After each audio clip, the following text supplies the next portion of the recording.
Good morning. Alright, let me make a few quick adjustments here. It's gonna stutter real quick, as it usually does, because apparently I can't resize all this stuff without jacking something else up. So, there we go. That's all good and dandy. Let's go ahead and get this run going. So, for the sake of more accurate timing, there we go. There we go, loaded the save state. I think we're just gonna go Sanji. Between the two of them, the fights are relatively similar. Let's see, those two are training. I guess let's take Voltaire out of here for now. Put everybody else up, and just do the usual leader bum rush. I don't really have any way to deal with zombies that much. So this one's a little bit more normal. So he's not running like a full zombie army, which is the problem with the other one. Now, I've read on multiple occasions that supposedly... Hang on, let me make sure the audio's okay here. Supposedly, you're supposed to... Vice is supposed to die if you run into a situation where you go ahead and attack, just attack directly instead of going around the side. Personally, I'm not really sure where that comes from, because I've tested that on multiple occasions. I've never seen him get killed off. So it could be, maybe there's some really, like, out there, weirdly specific situation where that occurs, but as far as I've seen, I've never seen it. So, anyway, we're, for erring on the side of caution here, I'm gonna go ahead and take a couple rounds to just go and snipe everybody here real quick. Oh, that was a stupid choice. It said it was gonna miss in a shot anyway. Oh well, at least they're lined up. So they can still keep volleying at the same time. Probably 2 siege bows and another longbow will be enough to take that thing out. And this is why we get siege bows. Because look at that damage. It's good damage, and you may notice they actually use heavy arrows. I love that little detail.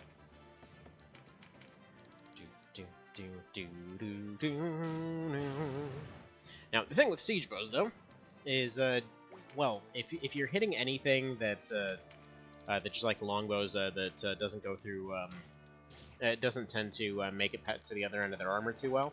It's like, for example, with a lot of the monster units, instead of having crazy armor, they just have a ton of health now, so they build up TP more. They're about as durable as they used to be before, well, barring the whole you do 0 damage now because Raiden's thing. But, what was I getting at here? But yeah, once you build up an effective party, I would say they're a bit more durable in this, actually. Because they actually take, they take a couple Dragon Slayers instead of just going down immediately to 1. Like, aside from maybe some of the tankier ones in Palace of the Dead, most times when it came to Dragon Slayer getting used, it was just, like, shot once with a crossbow, dead. That was about it. Like, especially like Palace of the Dead stuff. It was just recently, like last night, I was going through it, and it's like you got undead dragons. Probably the best example of it. So you got like undead dragons and stuff. They're like, yeah, they're 360 health. You turn on Dragon Slayer with pretty much Rude Bow standard for a while there. It's like 900 damage, you know. But even on the regular ones, it's like 400 to 500. Except for the super tanky ones like the Crystal and Onyx and all that kind of stuff. And even those ones, they're still like taking about 400. But those ones just have slightly more health to survive it. Alright, is he within range yet? Where the hell is he? Oh yeah, you know what? He's right there. What the hell am I doing? Might as well just go for him. Hi, buddy. Mr. Bruticos. And actually, this answers the question, because earlier we were discussing what exactly happened with this guy, whether the old man guarding the castle is the same as the one that attacks Obrim, and I'm pretty sure Bruticos is the guy that attacks Obrim. So that'd be a no. Should be this guy, I think. Currently, at least mostly positive about that. All right, there we go. Huh. All right. That was weird.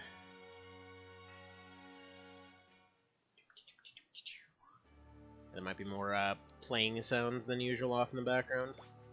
Kiddo's got up a little bit early today. So you might hear more laughing and stuff like that, which is always fun. Always gotta love it. Let's throw another slot on there. Throw another counter hit on there. Mostly I want these guys to get counter hit for the sake of extra sword training, because I'm going to put them down in the front up until I get my sword masters up and going.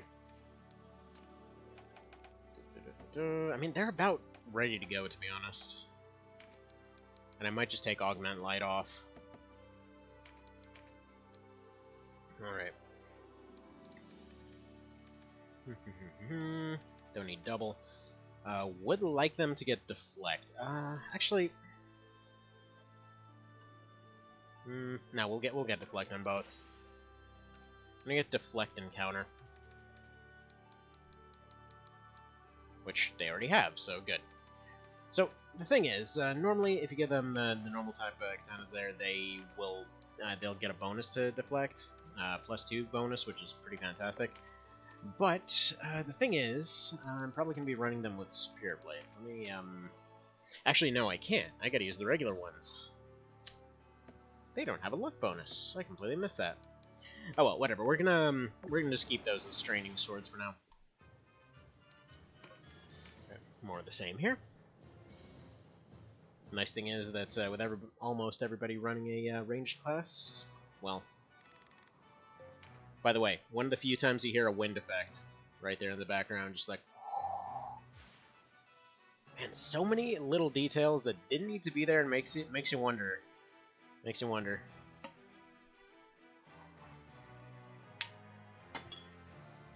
Like, this game is just always going to be a mystery to me.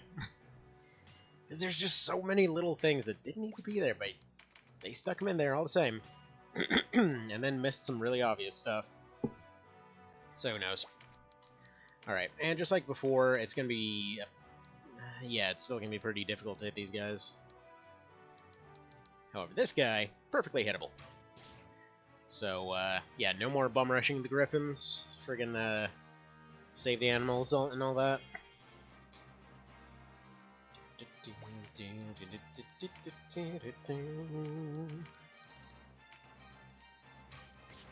Yeah, I don't expect the short bows to do very much, but what I want is for them to get pretty close here. He'll typically charge forward, and then I want them to surround him. Mostly I just don't want him running back. I won't be able to take out their healer just yet, but next turn will be within range to do so. Get over here, water. It's way too dry for not having water. Man, I know I say it all the time, but what is our weather even? So, we had spring, followed by a bunch of rainstorms, followed by hailstorms, followed by a tornado, followed by more hailstorms, followed by what was basically a blizzard yesterday, to today it's just sunny and apparently supposed to go up to 60. Sure, okay. That's a weather that exists on this earth.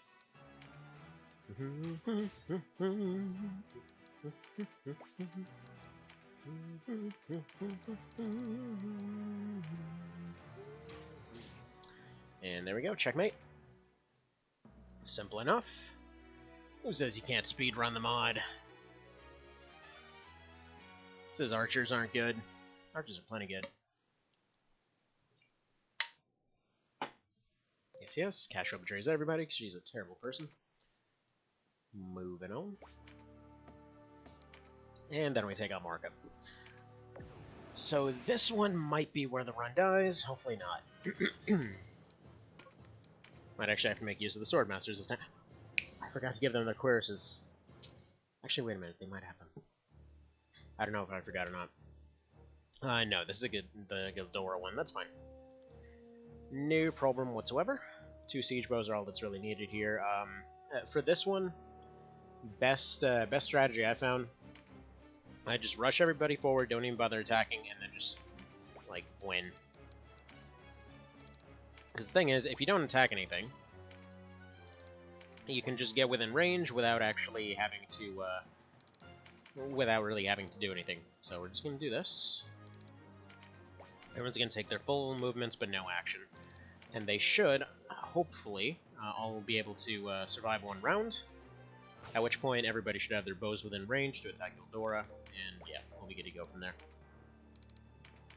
In fact, I think for later tiers, I might go ahead and make 5 siege bows. Not to actually use 5 siege bows, but just to be able to kind of alternate what's needed. Like in this kind of map, because it's an uphill map, siege bows would be a lot more useful. Whereas in the last one, regular bows are more useful. It's nice. It's nice. It's nice being able to adjust your equipment for your location. Actually, I was thinking earlier, whatever happened to snow boots? Like they were a staple in the series in basically all the games, and then just suddenly in this one they're like, no, nobody gets snow boots anymore. Can't have snow boots. So I just like to think that maybe they just became standard. Everybody's just coming in with snow boots because you don't get affected by the snow as much in this one. Like I say as much. I think it's still like -1 tile or something under some circumstances. So nothing that's going to matter too much. So if you're wondering what the deal is with Spirit Blades, by the way, this. It's like, you basically can run up and do a big ol' AoE swing. So in this case, it's not necessarily going to be practical, because I really don't get anything out of doing that, but it does the same damage, as you can see here, as just a regular swing. So that's why, presumably why they do a bit less damage. Yeah, these guys are just going to swing for the sake of training. But yeah, they're going to do a bit less damage, but if you get right up to the front there, they're just going to absolutely wreck. And it's good times. So there we go, 3 arrows. Put one of those heavy arrows on them. Yeah, it's funny, when I was asking Rakes whether it was a bug that the heavy bows fired crossbow bolts, or the heavy bolts rather, because they've got a few different things that they can fire, which I'm assuming he probably tried the javelin sprite at some point, but it probably would have rendered the actual javelin unusable, because everything can only be used once. That's part of the bizarre puzzle that is this mod.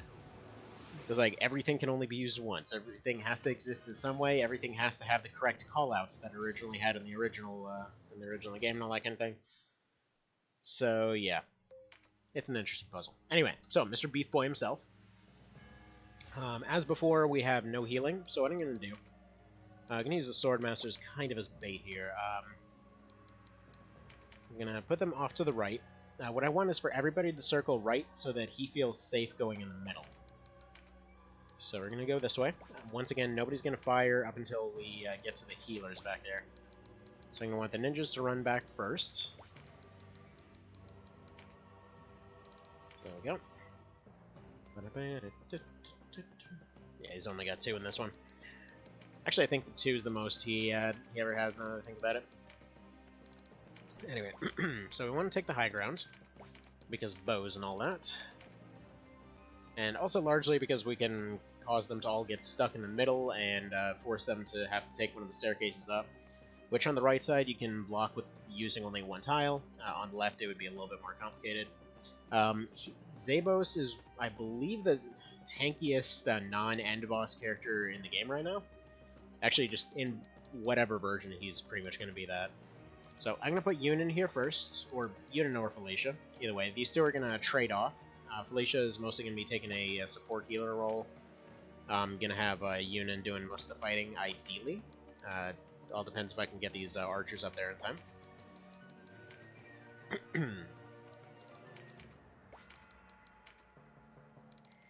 Let's see how all that works out. Yeah, this extra movement's fantastic. Like I said, been doing that Vanilla Iron Man run recently. Just feels so good to be able to move 4 instead of 3.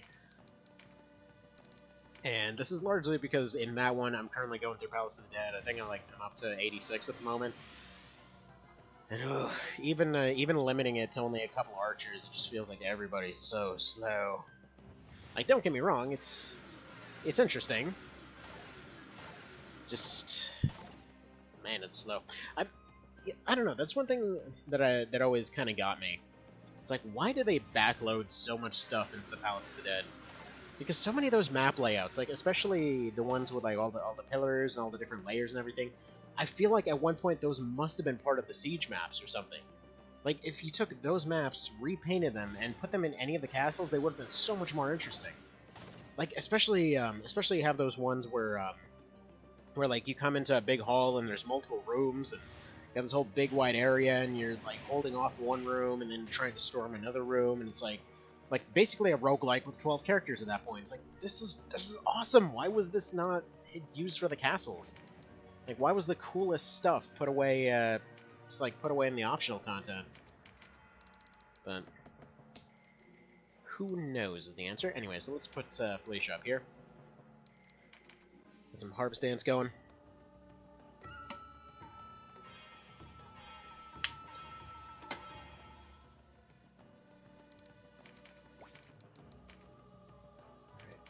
Should... okay, no.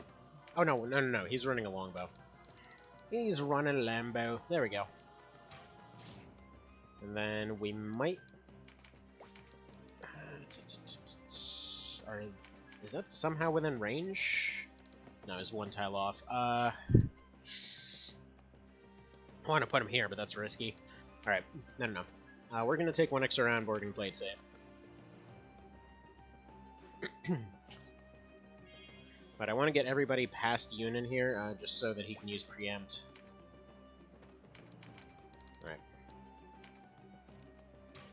Gonna do that to try to drive him forward. In fact, you know what, if we can get a caster out of the way, let's just do that.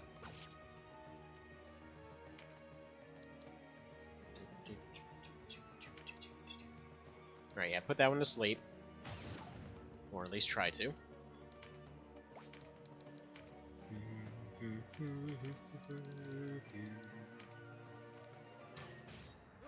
There we go. Squish that guy.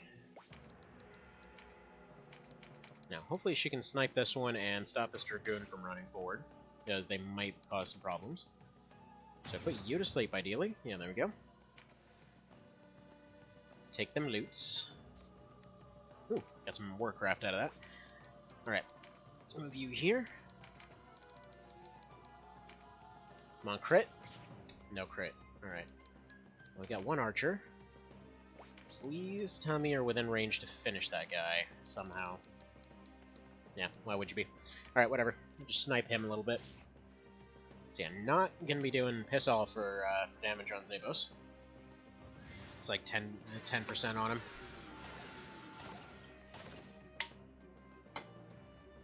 Although that does feel like it's still more than it definitely is more than he would normally take at this point. But that's a pretty massive advantage we've got right now. Alright, that's bad. Puts a damper on things.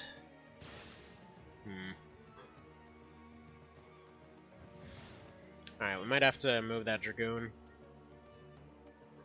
This is basically... actually, no, we can just move the archers up. Should all be within range. Yeah. Yeah, they're gonna... okay, ninjas are gonna snipe the caster. They're all gonna put these Dragoons to sleep, ideally. The odds are pretty strong for that. I know I mention this every episode, but just so you know, random visual jank is just my emulator settings. In fact, let's see if it cooperates today. If I turn on simulate block transfer effect. Like, you hear that little clicking in the background occasionally? I'm hoping it goes away. But if it doesn't go away, I'm gonna turn that off again. It's just, it causes weird lag. Yeah, there we go. Like, who knows what caused the lag right there? It's just some background effect. So, just gonna leave that as is. Okay, he's gonna do that, so... go ahead and give Yunin a little bit of a heal here.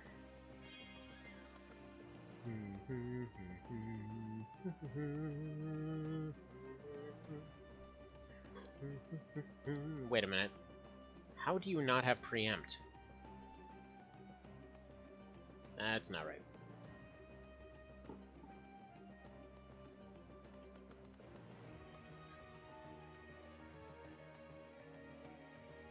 Sorry, was checking the message real quick.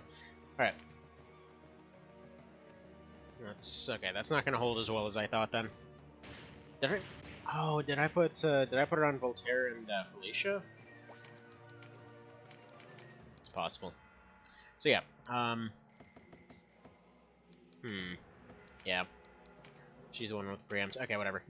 Just keep harp stancing then.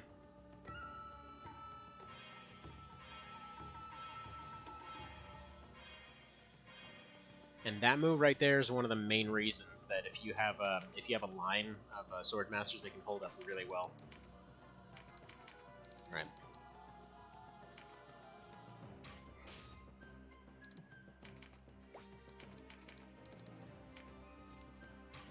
And if you wanted a necromancer, you can get one right here. I screwed up. That's not the tile I wanted. Oops. Okay, whatever. We'll, it's fine. It's fine. They decided to undo that mistake, apparently. I don't know if I missed out on their turn or not. No, they're fine. Okay, we're fine. Okay, Dead Anchor is just at range. Okay, whatever. Same plan then. Get rid of those casters. I don't believe he can drop Necro Marks, but... Alright, does he have a finisher? No. Okay, you're gonna go Mind's Eye then. But yeah, the AI is completely blind to preempt in Mind's Eye. So they'll just always attack regardless.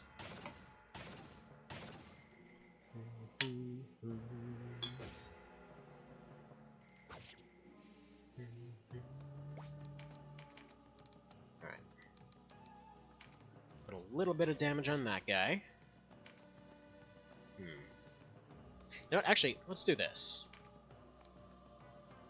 I can put Canopus up front there to block Denim. I can put Mind's Eye on you. Even with Terrifying Impact, that'll still miss, which they get really aggressive when they turn on Terrifying Impact. Turn on Tremendous here, just to make sure we get a nice beefy hit off this. That's... okay, yeah, no. There we go. He was about to have a turn, so... It was kind of a little bit of a waste of Tremendous, but whatever. It hit him. Hit him real good. Have these guys charge up for double shots next round. Heh. They're gonna try anyway. Like, I think that was supposed to originally be, specifically, that's probably why the vanilla Swordmasters had the two skills that the AI was completely blind to. Because yeah, it just they had that Mind's Eye move, and they had what's it? And they had preempt. So, for all intents and purposes, yeah, they just kind of rendered the AI completely blind to it. Which, the move makes so much more sense on ninjas, because they're supposed to be, like, the hyper-evasive one. Swordmasters are supposed to be, you know, probably the more organized one. I'm gonna pull Yunin back a little bit here. Nice. But yeah, it functionally just helps keep them alive. Alright. Siege Bow, that one. By the way, side note on arrows here. Something that I found really interesting. So, been reading through Gates of Fire recently. Freaking loving that book, by the way. But I'm getting pretty close to the end of it now. But there's one part at the very end that I never really even considered, and I guess I haven't really studied it to know whether this was fully accurate or not. But apparently, when it came to you know how if you didn't know, Gates of Fire is this book about Thermopylae. Like, specifically, it's the story of the one guy that survives. It's like this random slave guy that's telling the story of the entire event, and then his whole life story alongside it. But specifically for the Persian side of things, the whole reason apparently for the like the crappy wicker shields was apparently not so much to absorb a lot of the things that shields would normally do, but apparently for like just catching and throwing off arrows and short swords and that kind of thing. That apparently they were just really good for catching and twisting things. They're functionally a parrying shield. It's like, I never really thought about it, but that makes a lot of sense. Yeah, we're doing okay damage even against the TKs right now. Put you to sleep. Thank you.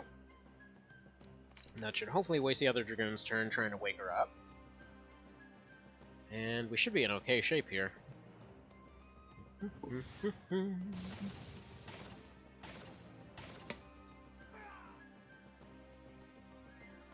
Dang it, Union. You were supposed to hold the line. Doesn't matter. We're pretty close now. Yeah, you can just hit him. Are any of my siege bows ready? Yeah, we're gonna. Looks like we're gonna get 2 bows out of this. So let's put you to sleep, and pull you back. Let's get this one ready to go right here. Yeah, there we go. 100% dead. Dead. Well, I guess didn't really need to pull you up, did we? That's fine. Put you here, keep sniping that guy. What the hell did he spawn in with? Okay, they're not wearing heavy armor, that's why. Okay. Yeah, these are... Man, they spawned in with some... Okay, so to explain what's going on here, the reason this guy's taking a bunch of hits, the Cuirass is part of the vest category, so the helmet's going to give him a little bit better durability in terms of how much damage he'll take overall, but the Cuirass is an evasive option. It's not meant to take as many hits, so armors can get past a Cuirass, whereas something like a mail halberd here will generally do a better job protecting against those. Although they came in for whatever reason with leather pants instead of mail, so this guy would have been almost immune to arrows, but he's still kind of like about 60% of the way there, give or take. This is probably the only smart TK of the bunch, although they still aren't wearing rings for some reason. One thing you may have noticed is that, yeah, throughout the entire game, even in vanilla, they don't wear rings for the most part, and that's kind of the reason why the AI seems to suck.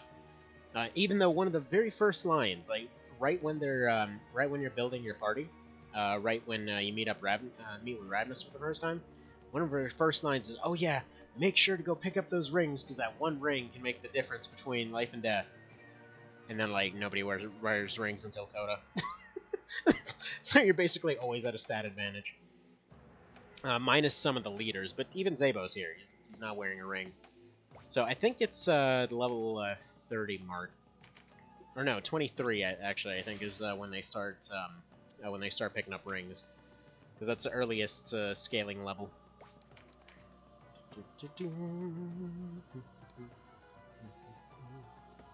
Alright, we don't need that. What we do need is for her to run up here and be awesome. Oh, you know what I shouldn't... Oh, man, I should have Spirit Bladed right there. Oh, well. Felicia's gonna sit there. She's gonna take on those 3 TKs. Come on. Dodge it! Yeah! That's the way it's done. Okay. So now we just plank Zabos till he's dead. Alright, do we have our double shots ready? Zim double shots? Yeah, we do.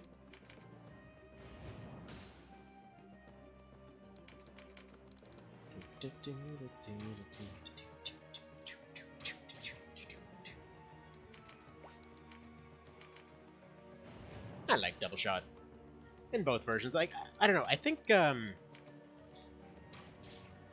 gone back and forth specifically on double shot, but I don't know. Something about the fact that it takes exactly as much as a finisher just feels really fitting.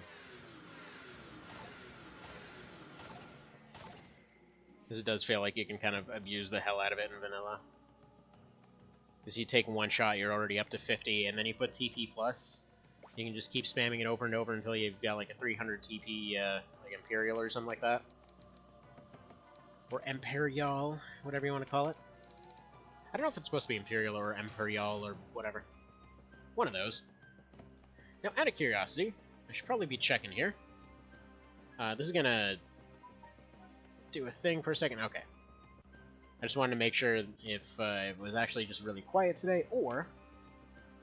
Oh, what's this? Interesting. Okay. But yeah, I wanted to make sure whether it was really just quiet today, or whether chat was broken again. It can't be stopped, apparently. Mind's Eye doesn't dodge that. Because it's not a basic attack. Alright.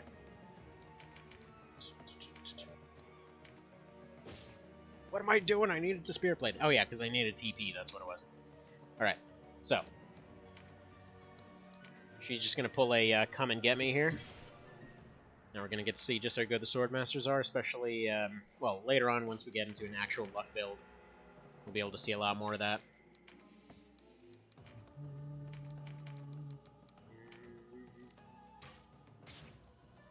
Alright, in the interest of speed, let's put you to sleep. There we go.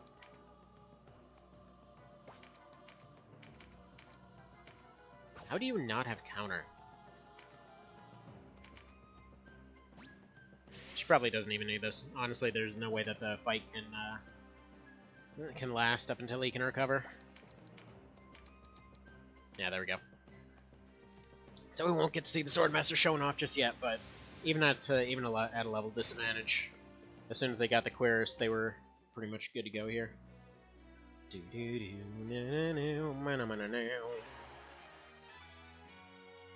Alright. So, Swordmaster's just caught up to story level. Yes, yes. We got some White Knights, and congratulations! You are all Swordmasters now. Perfect. Aerosol can be an archer. Ooh, she got an upgraded bow, too. You got an early composite bow. Okay. Now, we pretty much don't need that many. I'm going to keep these two just kind of in reserve here. It's manual sort. Let's put you here. Just reassign numbers so we know who's where. So why exactly did I need him again? I remember wanting to use Vice for something, but I can't remember what. Should I just retire Yunin, maybe? Yeah, whatever, they're extras. So I guess, yeah, we already have our full team then. Because I wanted 4 Swordmasters, but... Oh, okay, right. Because Aerosol goes down here. There we go, that's why. Alright, now you're pretty good.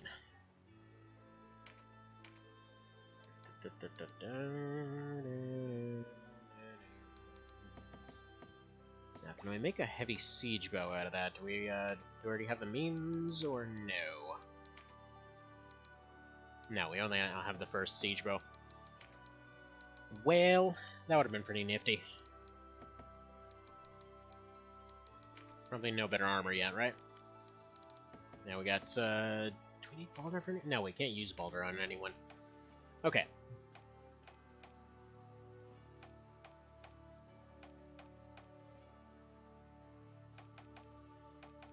Yeah, okay. Vice is going to be the new Swordmaster here. Now we're going to need to pick up 4 swords for them.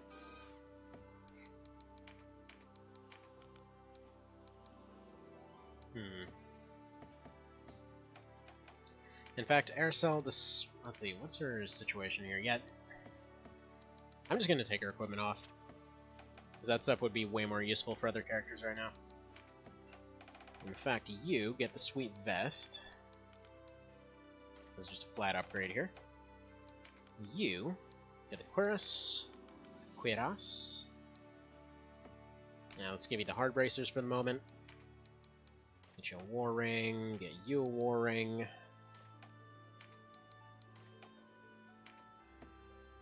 Yeah, vigor's fine on him though.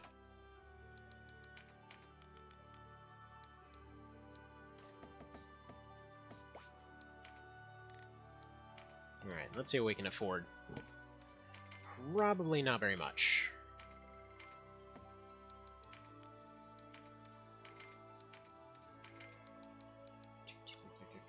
Not gonna be using those. I'm gonna be using more crossbows and other runs. Like I keep thinking over and over.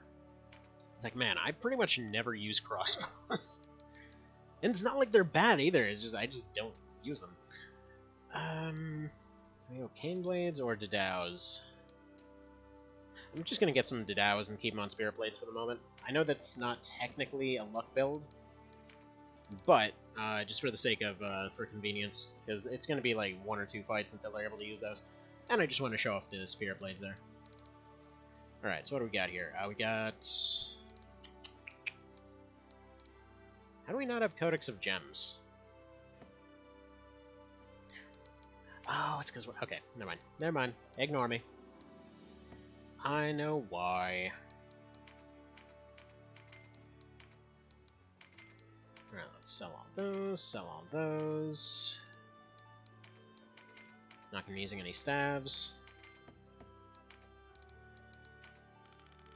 Alright, what did I want to get here? I needed one set of boulders. If anyone that can, or one set of nomads. Can anyone use boulders? No. Boulder legs, I'm pretty sure somebody can use. No? Apparently not. Okay.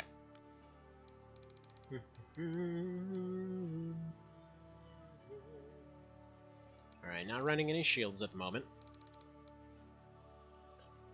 Not running any helmets. Sorry for being slow here. I'm just kind of making sure that I'm covering all the bases. Okay. What was I going to buy, though? I don't remember. Oh, right. They're dances. That's what I was going to buy. Sorry, a little bit on the slower end today. Snow has that effect. Alright, so I need more dances. Do I have... Okay, no, I have 2 available for each of these. Okay, that removes debuffs, so we should be good. Okay. Let's get my Swordmasters here. Learn all your dances, please. We're just a roving dancing troupe, apparently. And funnily enough, we're actually not going to end up using Hobrim. Because we're just going to already have the team established. Which, honestly, I'm okay with, because I use Hobrim on pretty much every run anyway, because he's just awesome. In fact, I think my favorite thing is just always to make him into a ranged character, because there's just nothing funnier than having a blind guy with a musket as your biggest damage dealer in vanilla. Seriously, he was one of the few that were actually good out of the box for being a Fusilier. Alright, so there we go, that's all done. We're going dragons. We're going dragons. Okay.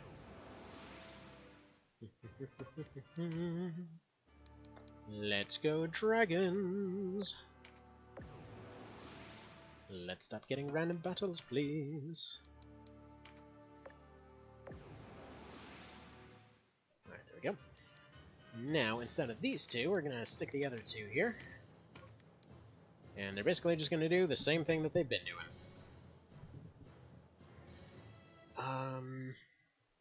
Actually, this is that fight. Alright, whatever, we'll see. If the run ends here, it ends here. So yeah, we can't use Holy Water, there's only 3 of them anyway. They're gonna keep spawning units, but undead characters can just get sniped off the cliffs here. So that ghost will move up there, I'll have all the archers pop at him, specifically the ninjas, that should take him out right away. Boulder Bow should be able to keep all of, or Silver Bows rather, should be able to keep all undead things pinned anyway. Everybody else should be able to focus on the lizards, and then after that focus on the dragons. So, something like that's the plan.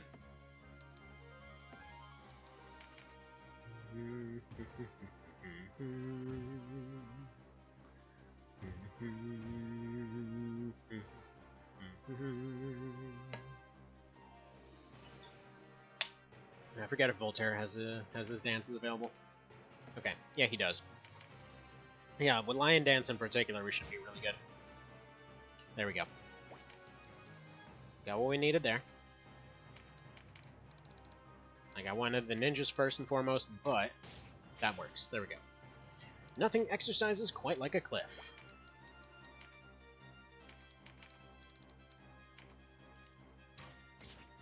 Now, the reason that we're going to put these guys down first is because they build up TP, and I want to keep those 2 tiles on the right covered.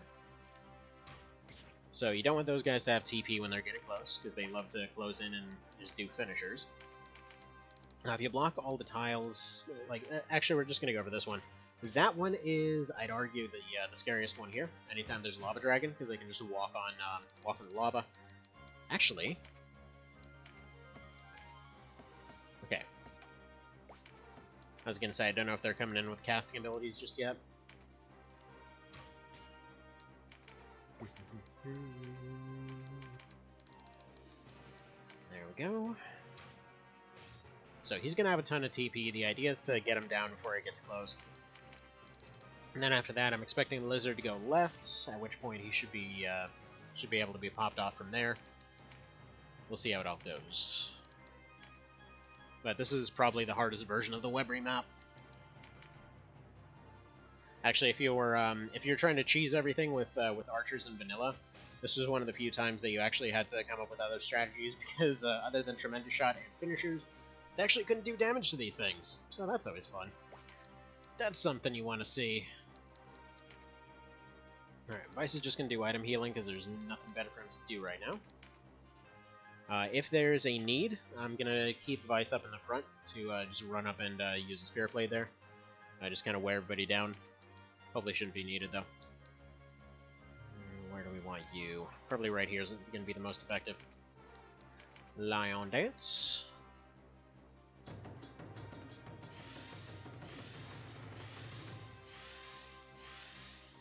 Fantastic.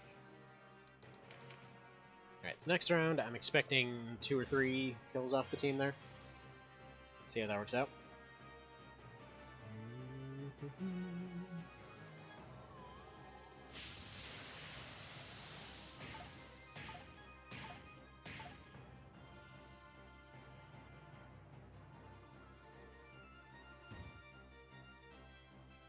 I just noticed I posted the wrong link in a place. In which case, thank you. Thank you to the guy that fixed it. There we go. He doesn't even have his skills, and he's already dodging 75%. Alright. Yeah, you just keep laying onto this guy. Man. Right.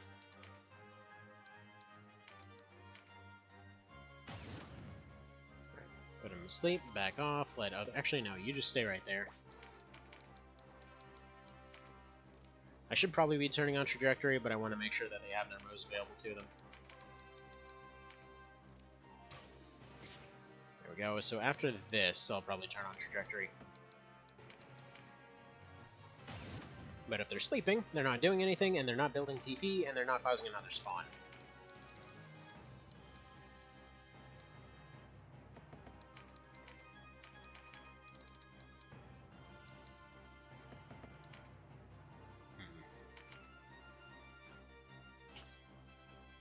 Alright, so we turn on True Fly first. Get that Trajectory going, start working on this guy.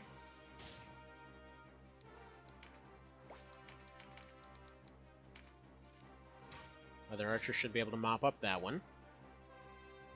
Okay, we don't have any ninjas coming up soon, so we'll just have the other longbow finish him up. Funnily enough, even if you get a loot drop on top of the lava, it doesn't burn up, it just kind of sits there.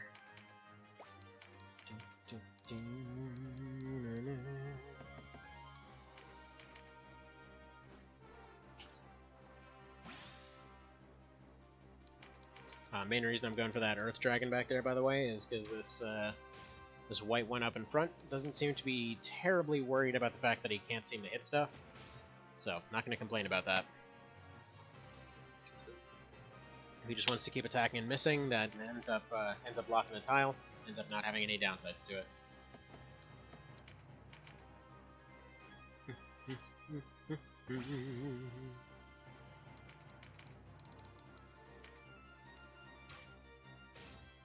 Perfect. Perfect.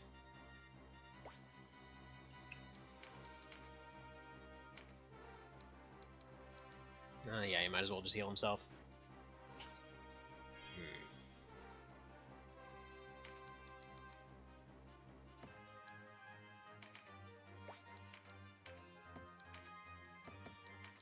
Alright, so let's go ahead and buff the rest.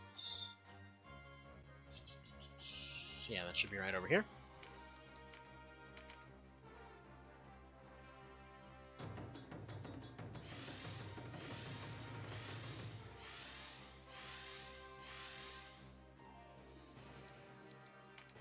It's so quiet today. Would have expected at least Evan to be here. Where are you, Evan? Never not here. Hope he's okay. Alright. Then again, it is Monday, so that'll happen. Nobody likes Mondays. And if they do like Mondays, they're lying and or an imposter. And or a corporate a-hole that's got billions of dollars and just loves to rake in Mondays or something. You know, one of those. All equally likely options. Alright, so she's going to be slightly out of range to do anything useful there. Let's go ahead and bite that. Okay, yeah, go ahead and bite that one with your sword a little bit. Give him a little bit of the old nap action, I think. I'll say, I feel like dragons could use a lot more accuracy. Kind of their main downside at this point is just that they can't... They have a really hard time hitting stuff from the front, and that's the same problem they had in vanilla as well. Yeah, might as well just cut him. There we go.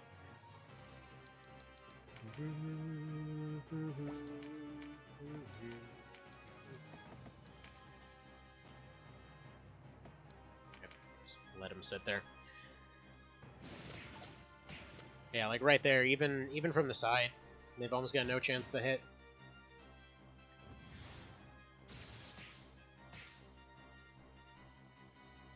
I'm assuming the reason why is because they have a tendency to come in with a lot of accuracy rings.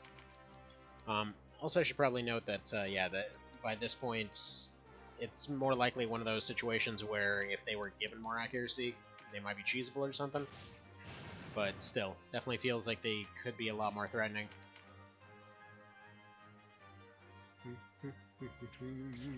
And I'm aware this is, it also should be taken with a grain of salt, because right now I'm running a team that's pretty much entirely evasion and luck builds, so they're going to be dodging like crazy. Alright, lizards are the next big threat here. So lizards go bye-bye.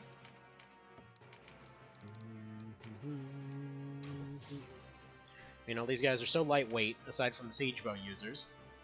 They're so freaking lightweight, they've got so much luck, they've got everything else, that they're kind of just, well, you can see. Aside from the one guy who doesn't have a luck build, who keeps getting hit with 25% somehow. Vice is the unluckiest guy in the world, apparently. Alright, rip that guy. Dead.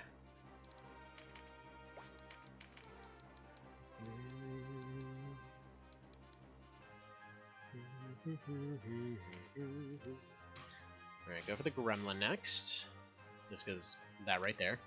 This is the potential to just take him out with one shot.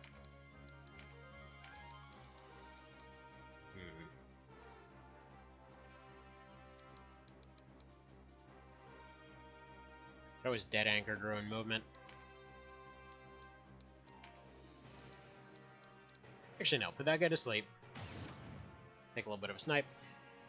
And I'm going to have to step away in just a moment here, probably towards the middle of the fight here. Just to go double check everybody's breakfast and all that, so...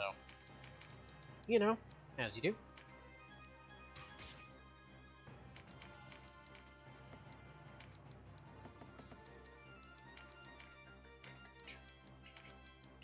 There you go.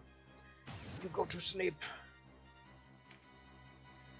Also, I hate to be that guy, but seriously, I'm kind of wondering if Tyrannico needs to be like 40 or 50%.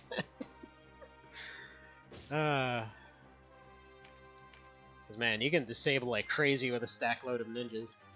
I can't wait till the AI starts using it. Cause yeah, that's gonna be it's gonna be an interesting party. Let's put you right here for a little bit of a heal.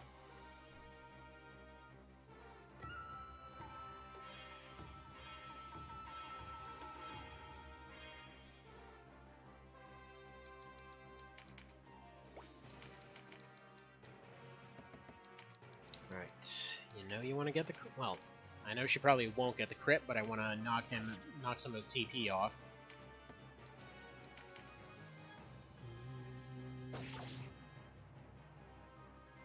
Alright, that was lucky.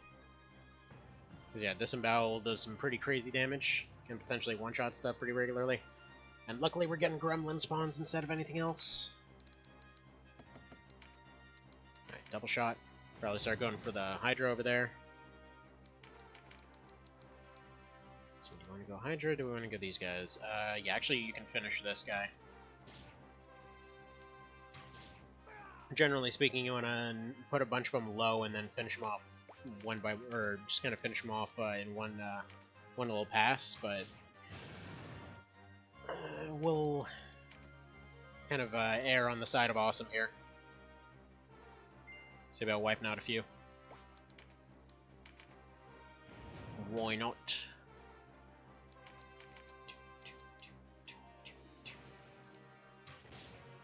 Alright, good. Glad to see them having defense. It's actually funny, because their default description says that they've got increased, like, damage resistance, and they've got all this defense and everything, and it's funny because they've got the suckiest defense of all dragons. I think they've actually got the best, I forget if they have the best in the mod. I think they do. Right. Alright, yeah, let's just pull you out of here. Right, pull him out, go for one of these.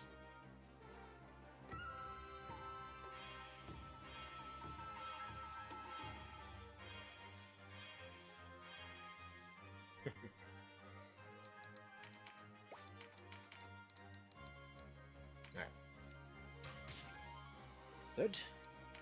She's gonna go over here and try to re-up this sleep here. Good. Just make sure that they're all continuing to be locked down over there, because again, we have no exorcisms.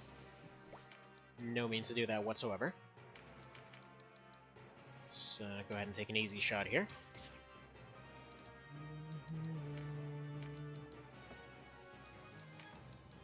Re-up that once again.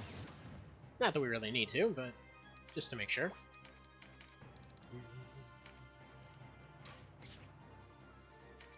So what I'm going to do, I'm going to leave all of the undead things within one shot of being taken out. And then just, we're going to leave them like that.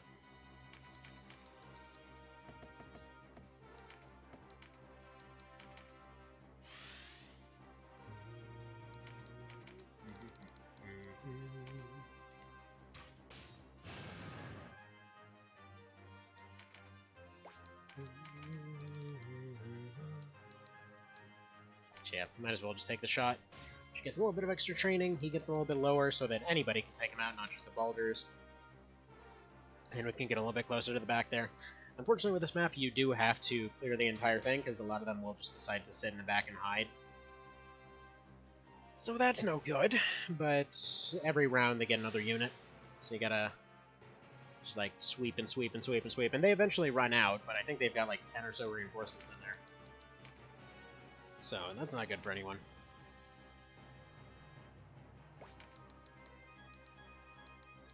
Alright. Let's re-up everybody's buffs. I just noticed this. Has the map, or has the mouse been shown this entire time? Okay. Looks like it hasn't. I was kind of worried there for a second. Okay. So what do we got here? Can you double shot this guy? Might as well, because we need him out of the way now. Because we want to get this lizard out of the way. I just completely whiffed. Good job. Good job. Alright, so gonna completely whiff that one like a genius. So that's 200 damage completely gone. That's fine. It's perfectly fine.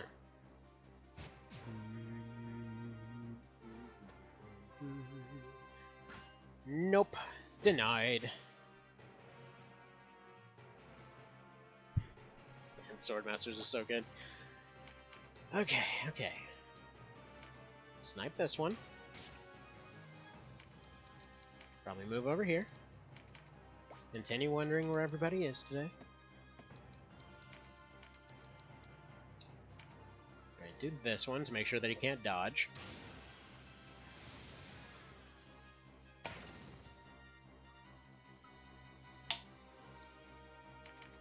Alright, and yeah, so I'm gonna be right back real quick. I just gotta go do the rounds, so be right back.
Alrighty, and I'm back. Oh, and hello there, Sparrow. How's it going? Hang on one second. Where is the thingy? Here's the thingy. Right? Did I click it? There we go. I figured out how to push buttons. Doing pretty good? Glad to hear it. Alright, so yeah, this is the Webry Undead fight. So far going pretty good. Took out most of the stuff, there. Got some lucky crits, because luck builds are great, for some cliff zombies, and yeah, aside from that, just generally keeping all the undead folks pinned with silver bows. Oof. Rough. Okay. Whatever, that's fine, that's fine. We don't really have any means of exercising, so, wait, doesn't this fight have reinforcements? Yes, they get 1 extra unit every round, I believe, for like 15 or 20 or so rounds. But we've got a Swordmaster that's gone and given everyone strengthened, so we're getting a ton of extra damage. Essentially, you can just keep taking out reinforcements as fast as they send them. So, yeah, I'm knocking all the undead, for the most part, down to their last hit, and essentially using that as a pushing off point so that they run up, they hopefully attack the Swordmasters in front, get countered, get taken out, don't have to worry about taking them out that way, and or they can just be saved for later. So far we got lucky that only one of the reinforcements was a skeleton, so far so good. If you get really bad luck and you just get a ton of ghosts over and over, like especially in vanilla, one of the big potential soft lock type situations on or just a complete run killer, really was if you ended up running into a bunch of earth skeletons earth ghosts coming in, and they just kept using Dust Storm and Petrifog over and over and over and over and over. It's like, just let me have a turn. And then, like, you could just get really sucky luck and it would just keep happening. So, yeah, that was, less than ideal when that happened. But anyway, let's go ahead and throw out a little heal out here. So, I've asked Drakes before, but apparently there's no function for allowing skeletons to be knocked into the lava and incinerated, which would have been pretty metal, but, ah well. What can you do, right? Can't have everything. Like, especially would have been great if, like, they just fall into the lava and you just see a little skeleton pop up, just like, just like doing the Terminator on the way down. Oh, man. I wish. Alright, let's see. That one's almost down. Let's go take care of this. Exactly. Terminator 2. That's the way it has to be. Such is life. You can't always have your Terminator moment. Yeah, sorry for the constant blinking today, too. Swear. It's like endless dryness out of the air here. I don't know why I took him out early, but fine, whatever. We've only got 2 standing undead. We've got the Bahamut back there on there, and then we're going to have the gremlin to deal with. So we're probably going to have to retake out these skeletons. That's perfectly fine. We'll deal as we'll deal. Wow. He does not have a whole lot of range avoidance. That's fine. Let's just deal with you. Probably should have been putting trajectory up there, but that's fine. So I'm going to start sending the ninjas up to go deal with the gremlin. Meanwhile, the archers should be able to pull up and deal with the dragon before it eats them. We'll see. If not, they're going to be a nice, tasty little snack, and then we'll proceed afterwards. And probably just use the archers for more things. Preferably don't get 8. That's what one can dream for here. Alright. There we go, and we'll have this one fired just to keep them all in line. There we go. So that they're all moving at the same time. You want to keep your ninjas moving as a group. Man, those lucky gremlin spawns, though. And everyone's deciding to attack instead of putting out a bunch of dust storms. Like, Dust Storm is specifically the move. It doesn't matter what version you're playing. If you wind up with a crappy spawn, you're just gonna get, like, your entire life will become Dust Storm, and then you're just stuck. So, thankfully, that's not the case. It's really one of those reasons why I'm not a big fan of this particular map, and actually one of the reasons I really just prefer neutral over the other routes, because you get a completely different Webry fight. But, in this case, we gotta deal with all that. Alright, we'll get Voltaire out of here, I think. Actually, no. We're gonna hold off on getting Voltaire out of here for now. Alright, he's going for Lodestone instead. That's fine. As long as it's not Dust Storm or Petrifog. Or Petrocloud, or whichever one the Earth one is. The one with the rocks and the making everybody all super hard like. There we go. So he doesn't even have it, interestingly enough. Alright, whatever. Not gonna complain. Because let's be honest, it made this fight a slog.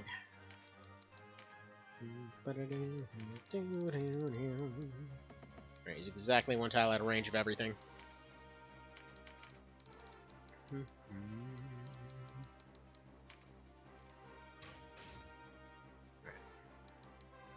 So I'm going to put her there. Probably should have gone for the double shot now that I think about it. We'll see. Anyway, I need that gremlin gone. Goodbye, Mr. Gremlin. There we go. Put Dragonite over here to sleep. Please take a nap. I need you to take a nap. Ninja used Hypnosis. It's not very effective. It's usually way too effective, but in this case it decided not to be.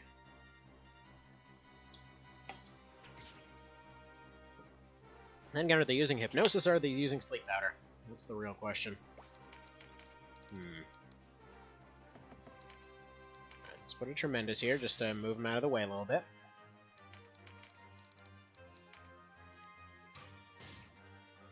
No particular reason, I just kind of want him to move. There we are. And I don't know if she's going to be able to take a shot on the Gremlin. Maybe. Maybe, because he's on that lower tile. Nah, just shy. Alright, harass this guy a little bit. Tickle him a little bit with that short bow. Tink.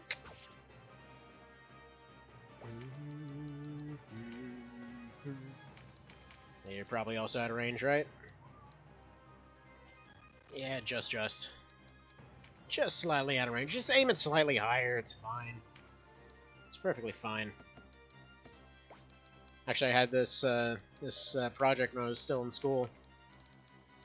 That was we were supposed to be showing off, like specifically, we were trying to show off trajectories of different things. And so basically, for my presentation, I'd gone ahead and, you know, just gotten a bow. I was like, well, I'll just go and, you know, just fire off at different things, and then, you know, just write a little paper on it. It's some excuse to randomly go shoot arrows at a soccer field, which sounds really weird, since a whole lot of stuff, you know, since then, real life wise. But at the time, it was a perfectly innocent thing. Not to. Oh, hang on, one moment.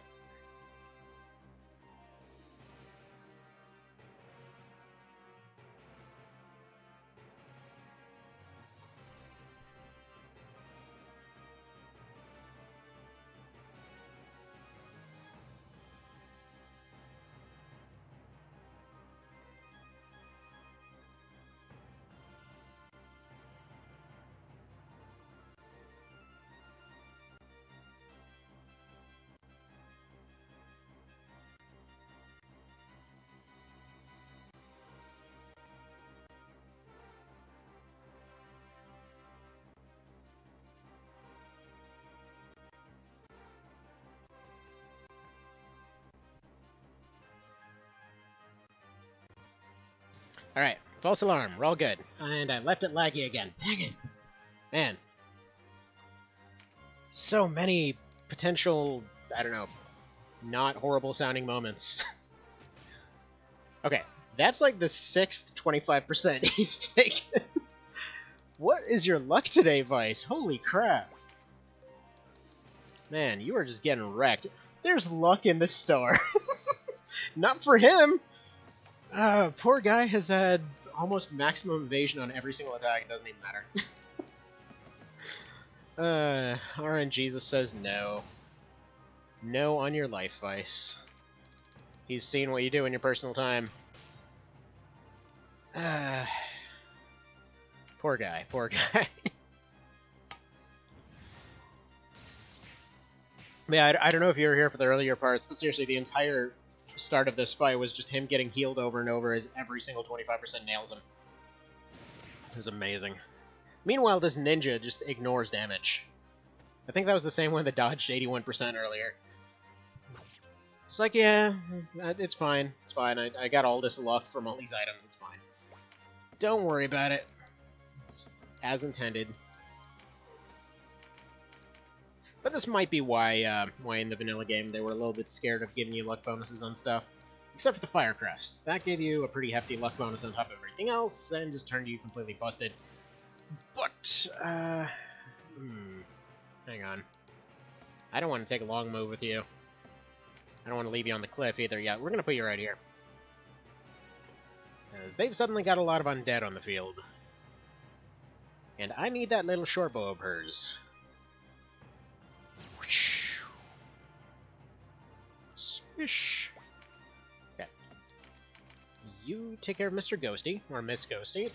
It seems like a Miss Ghosty. I'm not about to go lift that robe up and check. Who even knows what's under there? But I mean, by the name, we'll just go ahead and assume that. We've got ghosts and Skeletors everywhere. I need this gremlin going though. Okay, double shot this gremlin with your Dragon Slayer bow. Actually, when I was I don't think I ever finished the story earlier. Oh, goodbye. Goodbye, gremlin. We didn't need that second shot after all. Actually, probably could have just gone for a tremendous, but I wasn't exactly sure. Sometimes when you're attacking at an angle, you don't know which way it's actually going to fly. Alright, whatever, just take a basic shot. Get them a little bit lower. But anyway, when I had asked him specifically why, like, whether it was a bug that the heavier arrows were being used for the siege bows, because I thought it was for all bows at the time. Like, I didn't know he could actually differentiate the two, or intentionally differentiate the two. But yeah, apparently that functions in the game, but not for knives to stab. Whatever. What was I getting at here? Oh yeah, so he just sent back a picture of like the Dark Souls 1 Dragon Slayer bow, just like somebody just there with the entire thing drawn. This is like taller than the character. It's like, yeah, it's supposed to be one of these. Alright, so just Skeletors now. Now it's just a game of skeletal whack-a-mole until they're all gone. All the dragons are gone! Okay, might be time to get Voltaire out of here. Alright, each of those should take one ninja. We might be able... Okay, it all depends on whether that top one can get up there and finish off that top one.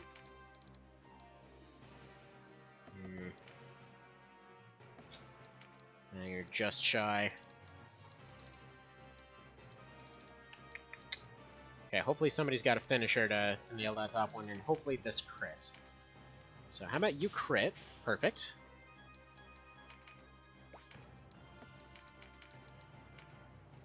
Okay, yeah, luck builds OP. Getting crits all the time, it's great. Alright, you can't even do anything, so we'll just move you here. Because I was looking at Sarah when I was thinking about that upper unit. Yes! Oh wait. No, because that's a dead angle. I can't get anybody on there. Except for maybe Canopus. Maybe if he's got a double shot available.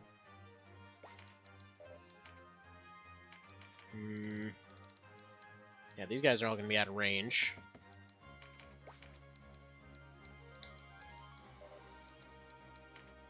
Alright, let's see.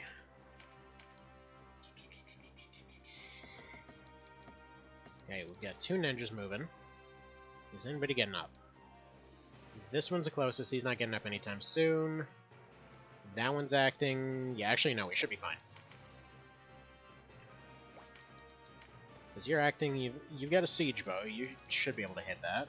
Yeah, okay, we're done. We're done! Again, it'll crack me up every single time that this was the best plan he could come up with. It's like, no, we can go through Rhyme. I mean, we've basically cut down those guys like friggin' grass since the very start of the game. But no. We don't want to do that. We need to go around a mountain fighting a bunch of creatures that we're not even partially equipped to go handle. Like, especially in the base game. In the base game, by this point, you would have just maybe, like, gotten Dragoons around here. So if you went out of your way and trained them, okay. Otherwise, this was a massive gatekeeper fight. It's like, on a casual run, you wouldn't have Dragoons yet, so what the hell? You'd have maybe one. and maybe at half the level of everybody else. It's like, dang, Denim, just... You play to your dang strengths. What are you doing? Stop being a sucky leader. It's like, no. We gotta pull Hannibal. Like, not even one Hannibal. We gotta pull the double Hannibal. We gotta go all the way, up north, and then, like, just, like, one-up Hannibal. He's like, yeah, he went over the mountains. That's fine. You know, we can go over the mountains, too. We need to go over a volcano. It needs to be an active one at that. Yeah, there we go. That's a good plan. No problems. No problems could occur with that whatsoever. It's like, I don't think in any other fictional scenario has there ever been a character that's like, no, the safest way for us to possibly go is through the active volcano with dragons all over it. Also, I just noticed I should probably move this. There we go. I was sitting in the darkness this entire time. Alright, so. How are we approaching this? That happens in KOL too. This is true. This is quite true. Although in that case, it's like 5 dragons, and if you're running a fist fight, it's hilarious because you can become a dragoon that kills dragons with your fist because of that fight. It's pretty great. Yeah,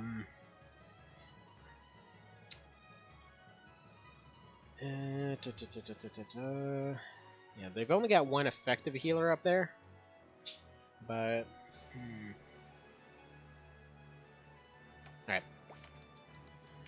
Alright, Swordmasters are going in a block through the very front. They're just there to hold. So they're going to spin around, they're going to do whatever. They're just going to try and hold.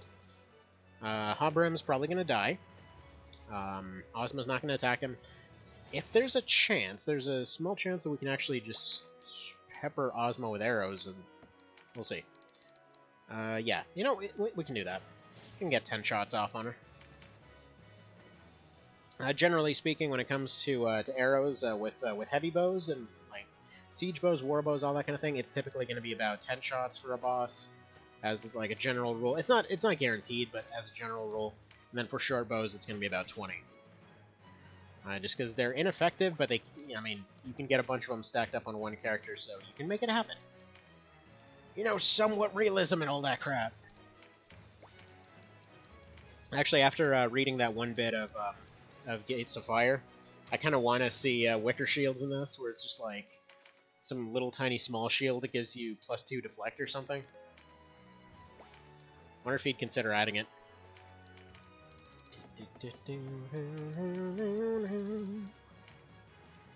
There we go.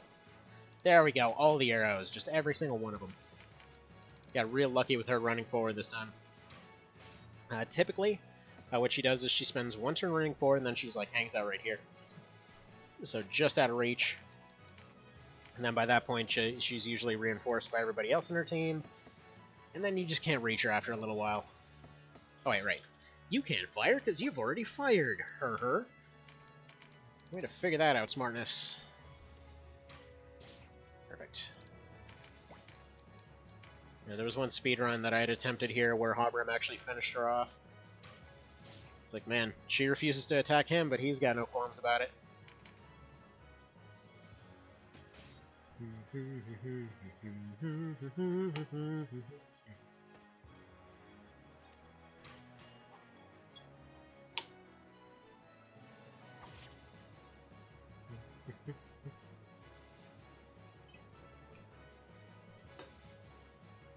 Come on, Hobrim, what are you doing? Stop dying so good. Well, he seems to be doing a really good job of tanking everything. Came in with a pretty decent build, too. So yeah, at least he's not dead yet. Get a little bit of extra damage here with the Spirit Blade.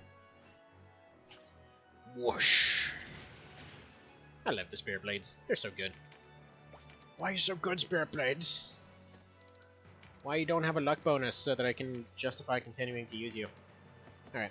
77, yeah, there we go, that's 100% though. I think it's not always 100%, I know that much. Okay, now they withdraw, and now we get the explanation. Wait a minute. We did law, didn't we? Never mind. I was gonna say, now is the moment where we see Vice uses plot teleport. But instead, no. Yeah, okay. go ahead and join us. Why not? You can go be the cook or something, because we don't really need another Swordmaster. We're good. Keep going to the save menu off of Reflex. You know, I always do west. Let's just do south for the hell of it. South is quite a bit more difficult. But that's fine. Alright. Counter and parry. Let's just pick another slot for you. What can we do for you exactly? Fleck damage, probably? Probably. Obremus Fusilier? Yeah, that mess is fun. Like, it's weird, because normally you'd make him one as a joke, and then you... Like, especially in vanilla. Actually, in both versions, he's just bizarrely good as a Fusilier. Imagining pulling out a shotgun, I don't need to see you to hit you. Yeah. Ah, very true, very true. You don't need eyes to see. Alright, what can we do for you? You need Preempt. How have you not had it yet? And actually, you need your War Dances. So get your War Dances. Get our Fleck damage, and probably pick up Tactician with the next set of skills. Excuse me, puppy. Would you mind not huffing every single thing over here? Great, good talk. Okay, let's put this like so. That should be better, I think. Yes, no? I don't know. Close enough, close enough. But yeah, no, did you ever make him into a Fusilier in the base game? Like, the sheer ridiculousness of his dex and how much damage it costs him to do? Like, he basically becomes a delete button. He's one of the few characters that's legitimately just better as a Fusilier than so many other things. If you can't have him as an archer, of course.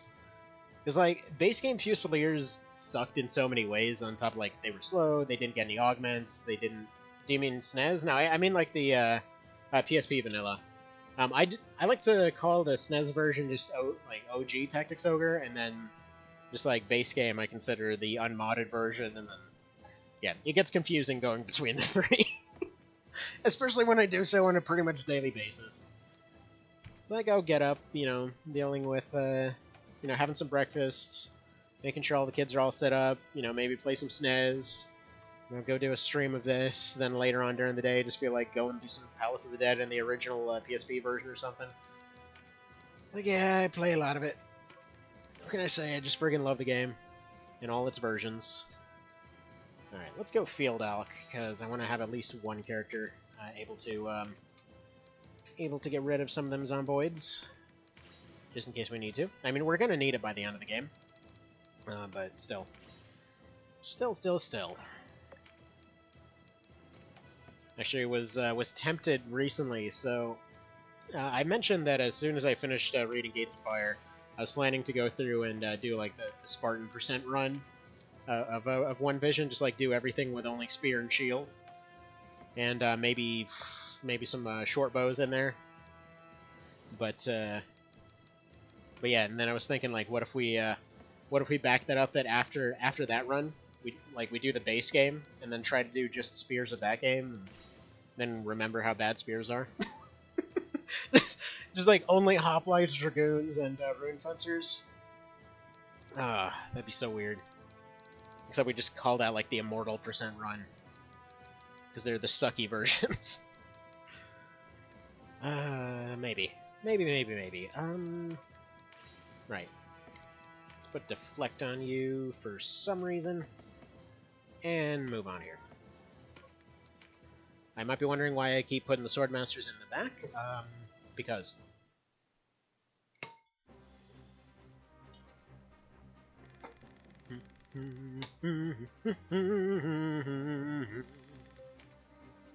Man, I love this theme! Actually, I wish this map was available in multiplayer. This is probably one of my favorite castle maps, and it just... it's such a cool map! And then it just doesn't get used right. It's kind of a shame. Because you've got all these different layers. Like, you've got your water layer here, and then you wind up with a little bit of a fight here. And then you've got your middle layer that's hard to get around, especially if they come in with Rampardours and things like that. And then all their leaders should have stayed up here and made this, like, you know, big hard to assault area. But no. the said multiplayer. Not quite. So basically, what it has is an AI arena. And actually, that's I have a bunch of teams put together at this point. I might actually just have to cut out the last 4 from the list because I just haven't had time to finish, because there were like 20 teams in total. Let's put the ninjas around to the side to go deal with those healers. Actually, we might be able to just one round the boss with these ninjas. But the way that it worked, you could put together a surprisingly, you had a surprising amount of options for putting together an AI team, and then you would essentially have the AI teams fight each other. Now, whoever was playing the game had the option of just fighting the AI team that the other person made you, or you could just have both teams set on AI to fight each other, which is how I was going to do that AI arena.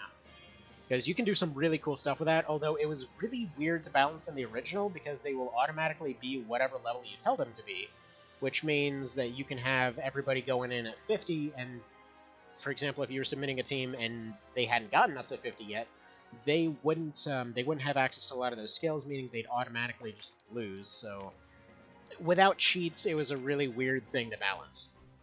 Oh, hi there, Mr. Vale. Nice to see you. It would be really cool if there's a standalone game like that for PC with a map editor and such. Well, you know what? I think you want to look at it real quick. What the Pokemon Fighter Simulators are, the websites. The thing is, you can kind of do that with cheats with this, which is what I wanted to do with that AI arena. So I did one version of that last year, but I wasn't really happy with how I set up the rules for it. So I'm doing a second season of it now. I was planning to do it a couple weeks ago, and then the same old delay, whatever happened. So, hopefully next week. I'm hoping to do it like right after this run, because I have most of the teams done. It's just been busy as all crap, so I haven't really finished the rest. But what I asked was for people to submit their favorite RPGs, so that I could remake the teams with the One Vision mod, and essentially just have the AIs go fight each other, just to kind of see what would happen for fun. You know, I'm going to play pretty conservative with these guys because I want the ninjas to circle and flank here while everybody else sits back and does the majority of the frontline fighting. But you know what, here. Yeah, let's go ahead and save this real quick. Go to lurk now. Well, here, let me show you what this is real quick, though. Because, see, there's a multiplayer thing right here that, like, nobody ever saw. So,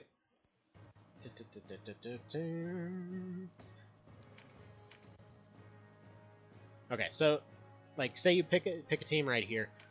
You get a bunch of different maps to choose from. You get set AIs for each one. You even have options to set exact triggers and exact text lines for every single character. Like, this didn't need to be here, but it's here. It's so much. Oh yeah, and you can even set a rank limit if you want to try and balance it more. And then it has that it has like a kind of point system it assigns based on your skills. So it's really, really cool. But in the base game, like I said, it was really hard to balance because the only balancing factor was that point system. So once again, I just want to point out everything that XCOM and XCOM 2 did. This game did first. Just saying. Not to take anything away from those games because I absolutely adore those two, but I'm just saying, like, the whole points-based multiplayer thing where you can use any character in the game, it's in there. You're being able to take multiple skill-based actions and some free actions and stuff like that during your turns. It's in there. Like, there's so much stuff that was in there. Anyway. I just love it. I absolutely love it. So yeah. What was I getting at here? I tried to balance them as best I could. I should point out that with the mod, it's going to be a lot easier to do than last time because a lot of the characters can use special classes now. So previously, if you tried to load a generic character as a special class, it would just crash the game. So what Rakes did is he assigned sprites for those particular classes. It's like, for example, if you want to have a generic Buccaneer or something like that, he just comes in as like a navy blue rogue, so it kind of looks like a sailor. or you got like you got Rangers, and so they're coming in with like a black version of the Fusilier outfit and that kind of stuff. So like sprites that you generally wouldn't see in the game.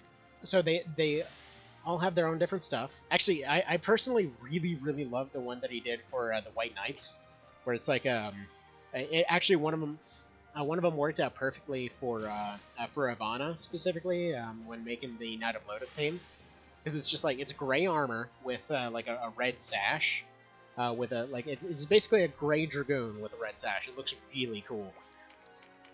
But it turns out there's a lot of really cool sprites that they just never used in the game, so they're just kind of there. And now, after this fight, we should be able to upgrade everybody to Dadaos, and finally have those luck builds going back. So, here we go. There's that vertical forgiveness on these shots kicking in. Okay, if you take one tile forward, can you take this snipe? Almost. What about from here? Like, this is why you want siege bows. Like, you can make situations like this happen. So yeah, they can fire over some walls.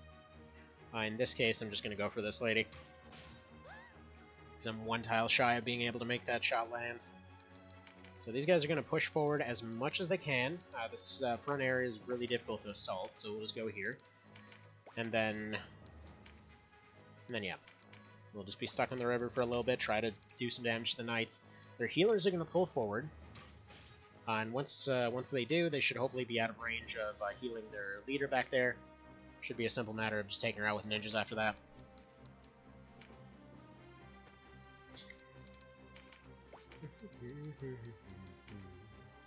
What I might do is have them run up and snipe one of the healers and maybe put some random characters to sleep.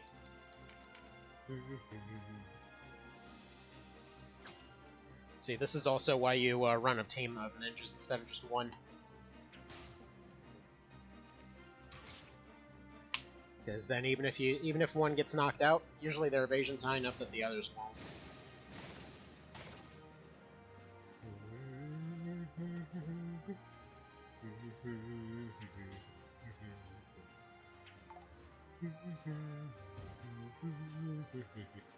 And yeah, Mr. Vale, sorry for missing your comment earlier. Yeah, exactly the same thought on this map. It's one of the best maps, and it just never really comes up. It's kind of a shame, really. Ooh, what's this?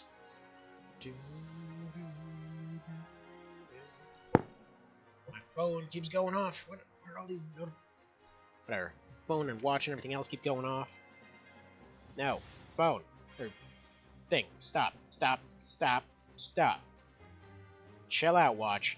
Okay, my watch is just gonna run out of juice here in a minute because it keeps going all crazy vibrating on me. I think something went wrong with trying to sync my watch and phone at the same time. Let's see, 99% asleep right now, so recovering from the gym. Understandable. Feeling a little bit better, I hope, though. Got some of that energy back. Hopefully telling nature to go screw itself.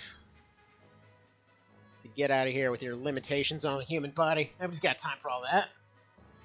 Gotta go friggin' bench some weights. Go run some sports. Do the exercise. Though that being said, can't tell now, but used to be a lot more fitness orientated. And it was just like one of those things that always felt weird about trying to get up at 6 AM to go do some CrossFit. It's like, it always felt like absolute trash at the time, and then you felt trash for the whole rest of the day, but then the day afterwards, it felt really strong. It was nice. Until you started realizing that every single part of your body ached. Eh.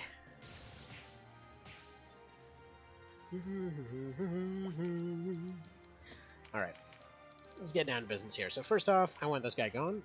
So I think we should be able to disable both healers and make it up the stairs by next round. So what we're going to do, put you to sleep.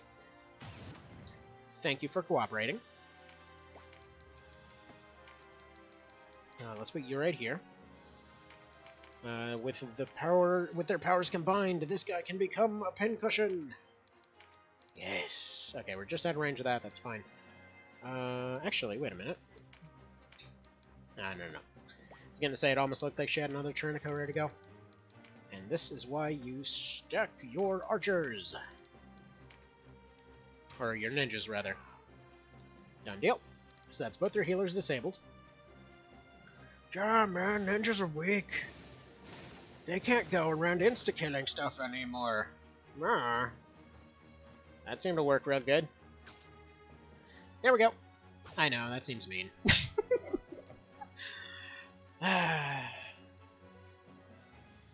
Anyway. It's all good. Almost out of coffee. Unacceptable. It's empty. How dare it be empty? Alright.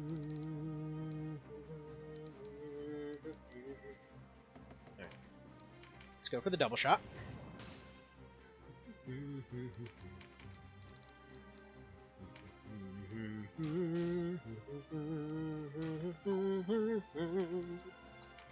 Alrighty then.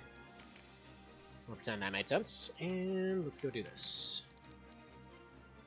Finish. Good job. Dead.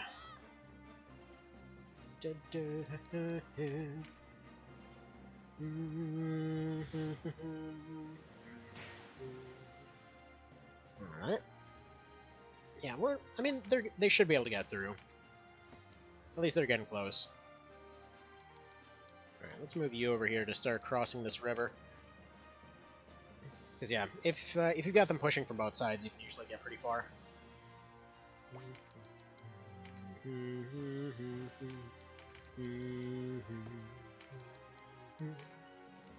Don't have deflect. Good.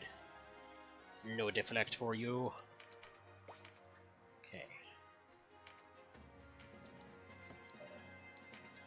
Alright, forgot to equip his war dances, so that's fine. He's just gonna go ahead and eat a band-aid. You eat that band-aid. Become all healthy, good sir. I'm all super healthy. With that strength bonus, too.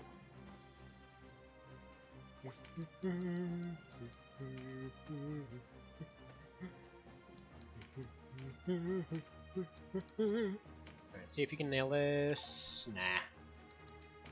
I knew it was a weird angle. Just wanted to try anyway. Anyway. Come on. Rock him. No stun, though. No stun. Okay. Thinking if that ninja's gonna go for an attack, he probably won't.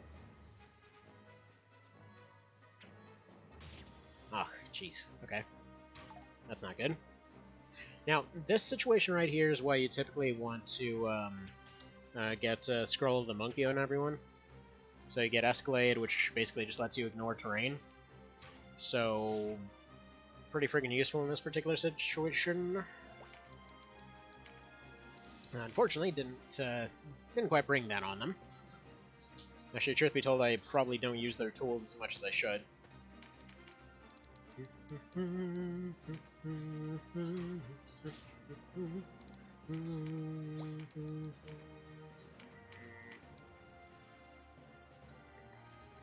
Okay.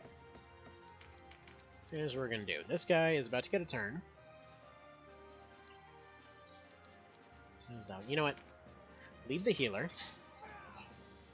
Take that one out. Try to sleep this one.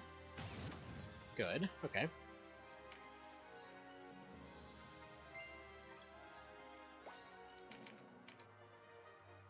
Alright, yeah. Go for that one. And then we re-up sleep on this one. See, forgot, did One Vision make this Cicada Ninjutsu or whatever that easier to acquire? Remind me which one that is. Generally speaking, it made a lot of their tools a lot easier to acquire. And on top of that, aside from some instances, they usually don't require items to be able to use. So, like, for example, some of them, like, for example, the ability to ignore terrain, you still need a grappling hook for that. For the ability to, for like the poisoning thing, you still need your frog stuff. For your silencing move, you still need your throwing knives. but generally speaking, most stuff has become easier to acquire. It's like the actual abilities themselves are much easier to get, because more of them are available from the store earlier, more of them are available from more places. See, it's the one where the traders, sisters, ninja escorts can drop in the Crystal Palace place, but only in... What? Huh?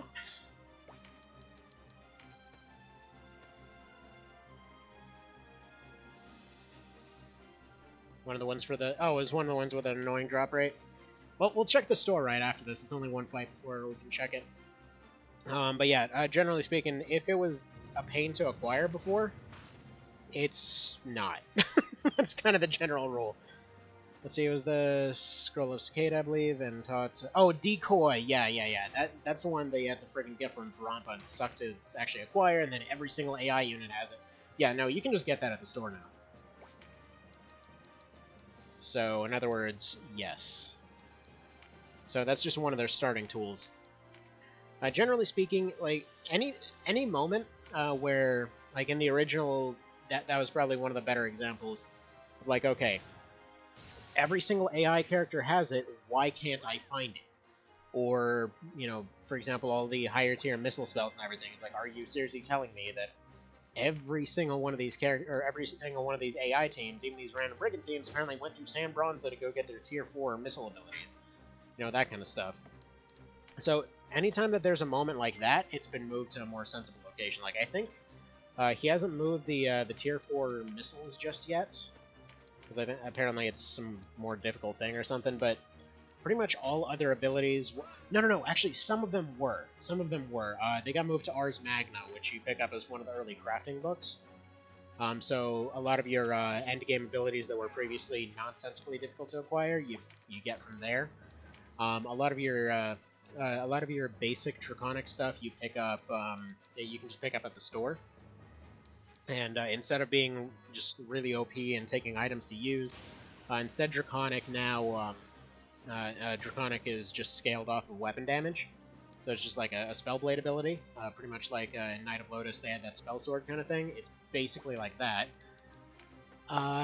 What else? Yeah, for all the ninja stuff, all your basic tool abilities, you get at the the first store update when you pick them up. Like, I want to say even like the actual first store update has it now. What else? Yeah, your tier 1 summons you can pick up from Palace of the Dead. Then again, that used to be that way too.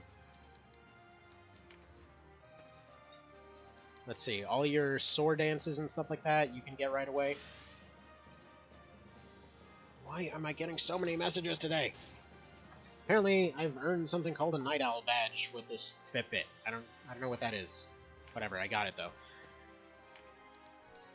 But yeah, so if the AI has it, you have it too. And on the flip side, if the AI can't use it, in most cases you can't either. So that's why, for example, most revives were removed. The only revive is to sacrifice one of your units to revive somebody. So that's, I mean, you know, fair enough. Because previously you could just go sandbag your way to victory. I'm going to take double shot here for some little extra training. And that's what we'll do. Actually, no, let's just take out this guy. Mr. Yozas, apparently the one Lithuanian out here.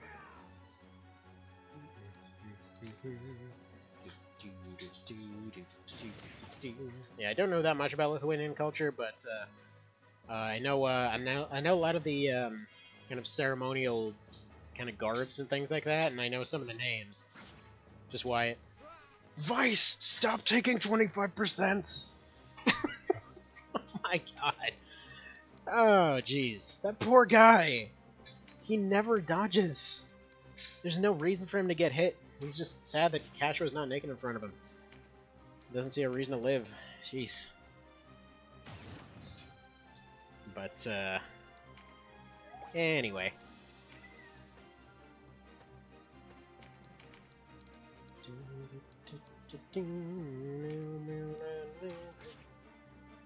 throw that out here. Tyrannico should be able to re-up sleep on you. Shame. Yeah, no punishment for missing that one.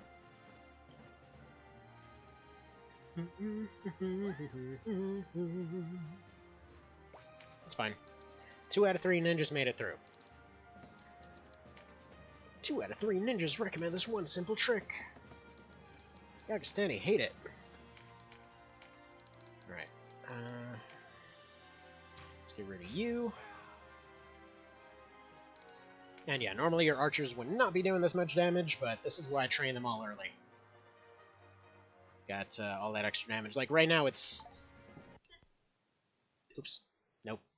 Nope. Nope. Actually, save state for safety, just in case I accidentally hit that button again. Just readjust it and hit one of my triggers that brings the menu up. Always scared I'm going to do that thing where I accidentally delete a run again.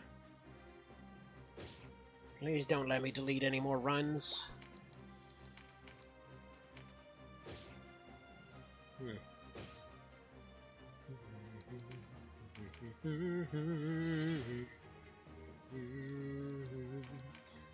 Let's leave him there to preempt. I had 50% odds of survival, that's good enough. Just kind of want him to get a little bit of extra training.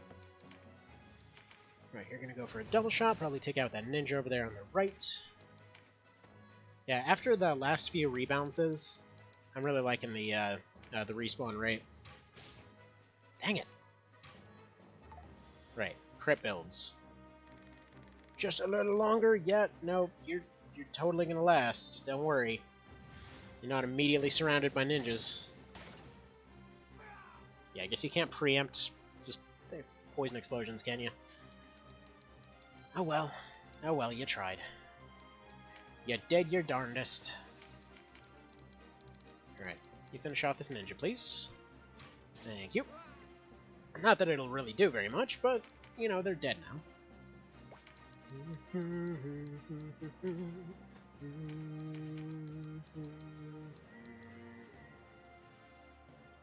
Alright, I probably don't want to risk fate with that one. Don't want to attempt anything. Alright, let's just move you here. See if you can pop this shot off. Almost. So she'll be able to wrap around that right side there, hop on the higher rampart, and should be able to make that shot next round.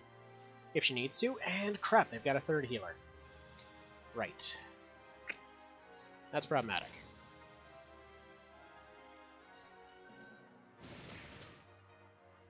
Thanks, Stealth Hawkman. Alright, that's very problematic. Can you please stop spawning units for a moment? This would be a really, really random place for the run to end, I gotta say, because I haven't had a turn in ages. Right, cool. Can I have a turn now? Please. Much obliged. Okay. Well, that anchor does that.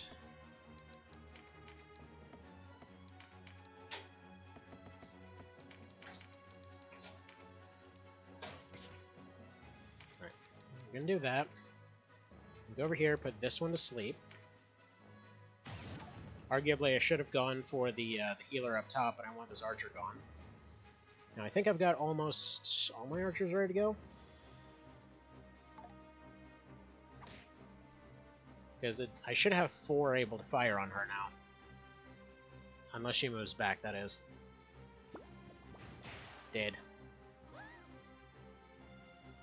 And she moved back. Okay. That's a bit different. I'll figure it out, though. Right, I don't want to risk that one coming back, so I'm going to go for the double shots. So Assassin Team failed. Perfect. Come on, double crit. Shame. Alright. She's going to turn soon.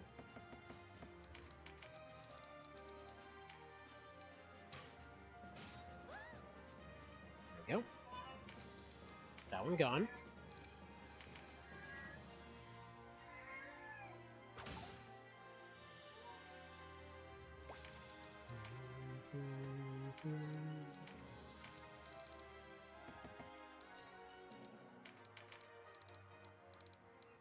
Alright,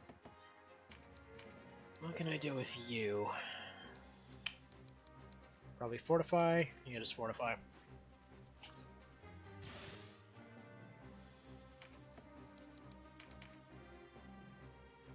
So what I want to do right now is just push them straight forward. Get them up that ramp as much as possible. Like, I'm pretty sure Canopus can make it up there. If I can get one other archer plus Canopus, then we can overpower the healer. Ah, Mr. Healer, you are the worst! Yeah, those, the Hawkmen healers, the ones that just kind of blend in with everybody else. I'm hoping he finds a way to fix that at some point. It's not technically the game doing anything wrong, but it is annoying. Alright, you should be able to Mending Seed. There we go.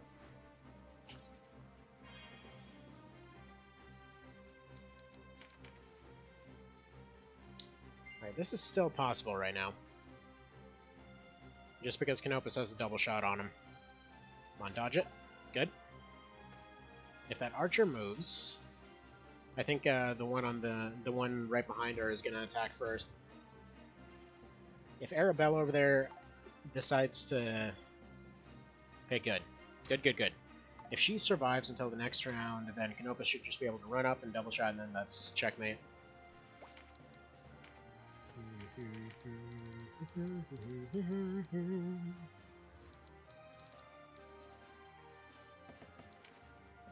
Alright, you're not going to be able to do anything, so just take your double shot.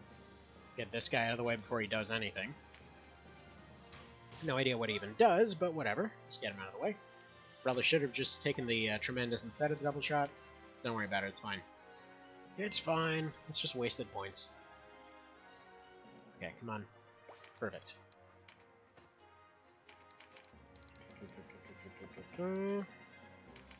Alright, so, if the first one's regular, second one's a crit, this might just be able to finish right away. We've got Canopus coming up very soon. Looks like they're not going to be able to heal before then. If she decides to run left, that might be... No, she should still be easily within range. No, they totally did. Love how everyone immediately notices, like, man, we would have been completely screwed. Well, I mean, I guess it works out for us, though. Alright, everybody stop bleeding out. Oh, no! Oh, no! She knew! Okay, no, he's still got a tile. I was expecting him to land on this tile, and then she runs up like, yeah, I'm just gonna stop him from flying up here. Alright. No chances. Go for the double shot. Just in case by some miracle. I mean, it's 100% anyway. She can't have deflect. So whatever. Very dead. Hold your line! There's not really much of a line left to hold. But there we go. There we go. They are broken. And there's the Codex of Gems. So we can now make some fancy stuff. Hello there, Mr. Procow. Nice to see ya. Alright, then it's the Ozma fight. Okay.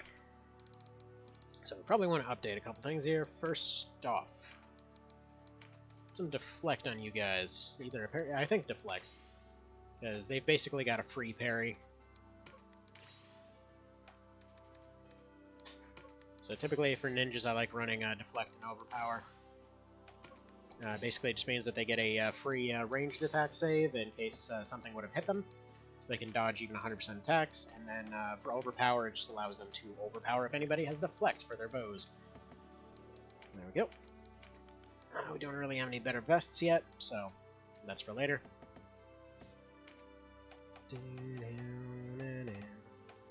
Leave defenders on those. These guys need their regular swords with that 26 luck bonus and that 40 higher attack. Which might be saying, hey, why don't you go with those all the time? It's because sometimes you want to do sweet spin moves, that's why. Don't question it. Alright, anything I want to stick on these archers? Aside from, like, shotguns. Probably stun ward can't hurt, but I don't have the points for it right now. So I'm just gonna get some extra slots. Actually... no, reflect damage.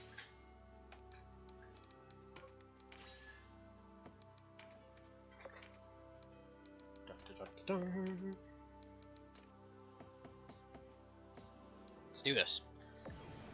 Alright, so this is another one that's a potential run killer. For this one I am going to move the Sword Masters up, because they need to hold the front line. More than likely they are going to get absolutely wrecked and just die, but we'll see how that works. Especially with Mr. Vice, who doesn't seem to understand how dodging works. It's like, you had 75% chance to dodge 8 different attacks, and you just repeatedly ate it in the face. Like, dodge? I thought you meant eat sword. I thought it would taste delicious. How's that, all that extra iron content? Alright, so Balzaphone and Oz. So this is where you can recruit Ozma. Basically. So yeah. Ozma saw, basically, Ozma saw a Hobrim. So you gotta bring Hobrim to this fight. You gotta have them all chatted out. You gotta get Balzaphon down a little bit. You gotta get Oz killed off early. And then you gotta knock Balzaphon into critical, and that is how she decides to ultimately join. Because she's pissed off that stuff happened to her brother. While, there we go, we're just gonna stick 3 Sword Masters on this, another on the other side. Gonna stagger them out a little bit so that they're meeting everybody individually. But yeah, so her brother is kind of her rock, more or less, so after his crazy self gets all well and dead, well, she just kind of goes off the deep end. And then decides to become a good guy after that. But she kind of realizes, wait a minute, perhaps that whole thing with all the like, crazy torture and crap made us the bad guys. Are we the bad guys? I mean, he was always talking about ripping people's tongues out, but man. Let's see, it took on 7 years to learn to dodge. True. Very true. But yeah, I don't know how much of it you saw, but poor Vice over there, he's had, like, it just kept saying 25% chance to hit. He's the highest evasion class in the game, with almost entirely stacked evasion gear. Well, I mean, he's got a vest anyway, so typically a vest on a Sword Master is all you really need. Like, his avoidance is pretty freaking out there. Point being, though, every single shot, like, every single last 8 times that happened has landed, with no fail whatsoever. Alright, so this one's got to go first. So we're going to have him take a shot and back up. That is their healer. So light blue's healers. There we go, fantastic. The Sword Masters are probably going to wreck real hard. So anybody that comes within range, as well as the blue guys, got to go first. There's no getting through it otherwise. Oz hits like a dang truck, and you really don't want to even start attacking him until you can make sure to take him out before he can get a finisher. Because like if he gets one use of that finisher off, you might as well say goodbye to like 2 or 3 of your guys. Anyway, one sec. Gotta go make the rounds real quick. Sorry about the awkward timing, but it'll just be a moment.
Alrighty, and we are back to business now. Let's do this thing.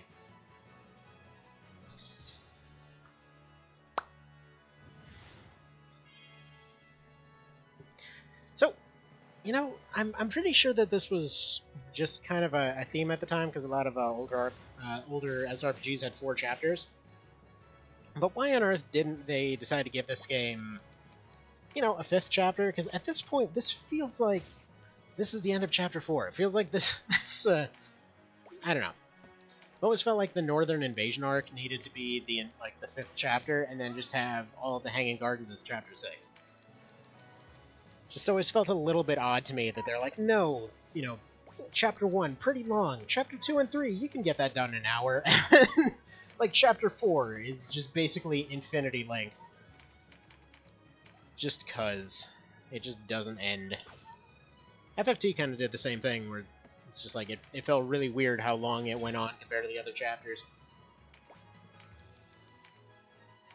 Alright, there we go. That's most of their front line gone. The thing with 2 HKs in this version is, as you can see, they hit just as, almost as hard, rather, as the Western two-handers, but that luck bonus tends to give them a lot more crits. So they kind of lose on average damage, or rather, they lose on basic damage, but it ends up averaging out with all the crits they get. Not to mention it helps with the dodge rate. The only thing that they're lacking by comparison is accuracy, so you need more accurate users for them. All right, so what I'm going to do here, Ninja Team's going to take the stairs, ideally. So what I want is the heavies put to sleep. I want the casters gone. And then there should be one more healer up there, yeah. So with them out of the way, we should be able to make some headway here. There we go. Probably turn on Mind's Eye for you. That worked out better than expected. And it's alright, pup. Sorry. I accidentally swung my hand backwards and his head was right there. Because for some reason he just had his nose up in the air. I was like, oh, I didn't mean to smack the puppy. He's not even kind of a puppy anymore. I get called out on that all the time. Like, that's a really big puppy. He's a fully grown dog. Are you sure? Like, he's always my puppy now. He's always going to be a puppy to me. Don't question it. Alright, now, is Denim gonna get a turn? No, both. They're gonna get a full heal before them. Nice. Nice. Nice! See, there we go. That's their thing right there. Like the friggin' double Hamido. They're always puppies, exactly. I mean, he acts like a puppy. He's my little puppy dude. Which also kind of translates to he's a bit of a doofus sometimes, and a lot of times in the morning winds up really, really annoying with his whining, but... What you doing over there? Hi! What's wrong? Nothing? Okay. It's like nothing, don't worry about it. It's fine. Let's go adjust this slightly. There we go. Adjusted slightly.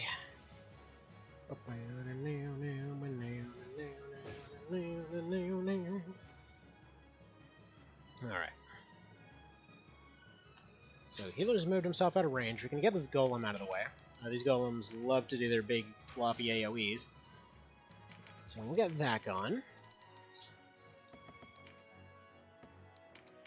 Actually, speaking of stuff with "gone" at the end of the name, I forgot to go watch Game of Thrones last night. Should go catch up on that.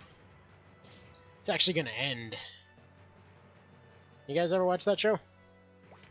Like, I'm assuming that's a hard yes if you're seeing this. Because, like, odds are if you are a human being who has heard of swords and castles and crap before, you probably like Game of Thrones, but, you know, statistics happen. Very good. Oh, we might be able to get Balzaphon out first, actually. He's gonna do that. Alright, let's see what happens here. Do you got counter? Do you have a pike? He's running a halberd. Okay, yeah, no, go for this guy. Watched a couple seasons, got behind. Ah, gotcha. it gets real good. It has downsides for sure. Like, if you happen to see any kind of, you know, desert environment, odds are you're watching one of the sucky seasons. Waiting till it's done to watch it / read it. Saw the first season in writing in Here's Class. Yeah, that, man, stuff goes so well and beyond that. Honestly, at this point, it feels like God, it's hard to even say. Like, it just becomes unrecognizable after a while compared to the first season. Tactics is Game of Thrones. I mean, hell, it pretty much is. Like, the first thing that always comes to mind when I want to describe this game is always like, it's Game of Thrones with more dragons and wizards. That's exactly what this is. It's like you've got just as much betrayal, incest, and whatever else you want out of that. I mean, hell, they make an entire questionable thing over whether there's anything going on with the main two characters. Probably more so than anybody really needed to know, but yeah. Okay, can you make that shot from here? Please? Thank you. Okay, there we go. That's 1 of 3 objectives done. I guess technically 1 of 5, but whatever. Someday, hope for a review, a hat that says Game of Thrones with griffins. You make a good point. Wait, doesn't Game of Thrones have griffins? No, it doesn't. You know, good point. It is Game of Thrones with griffins. With, like, wizards riding on top of the shoulders of necromancers, riding on top of a dragon, sitting on top of a griffin. No, it's just like a dragon surfing on 4 griffins. That'd be great. Yes. Let's see, Game of Thrones 199 ebook today. Oh, no kidding. Oh, dude, you know what? I just noticed. I have, That's it. I actually still have a bunch of Audible credits, because I got that for my birthday there. I should just get that. Because I wanted to read the book version, but odds are I won't have time pretty much ever for anything. So, might be an idea. I'm gonna think of it, I wonder... Should pick something ridiculously long just for the hell of it. Like, I probably wouldn't want to seek it out, but I legitimately wonder if anybody's made a audiobook version of the Silmarillion or something. I love the songs about it, like that Blind Guardian did. Like, there's this one really awesome one called Time Stands Still. It's like apparently about some dude that tries to take on a god, and he knows he's gonna die, and everybody knows he's gonna die. But he's like, screw it, I just feel like going to try to punch out a god, I guess. But yeah. Song's pretty dang awesome. It's like, I think I got the basic gist of the Silmarillion just from Blind Guardian songs. So you don't know how much an Audible credit is worth, but if you own the book of Game of Thrones, adding the audiobook is $12.99. It's, a credit on Audible is for anything. It's just like one book, regardless of anything else. Which is why I put the link on, put a link on it for, on the One Vision guide at this point. It's like, if you sign up with this link, you basically get a free audiobook. Oh, dang it. Just like deflecting my dang arrows out of the air. But yeah, so like if you use the link that's on the guide there, it's it should be one of any book, and then the trial is free, and then you can just cancel it, and then they just like keep the book. So whatever. I just figured it seemed like a pretty good deal. Because as soon as I tried it, I'm like, well, I'm gonna get rid of the Amazon store link and I'm gonna put this on there. Because it doesn't cost anyone anything, and I can wholeheartedly advertise this. Well, hello there, cat. Why are you trying to sleep on top of the router? You're way too fat for this. Go. Get out of here, chunkiness. Like, this cat eats way too much.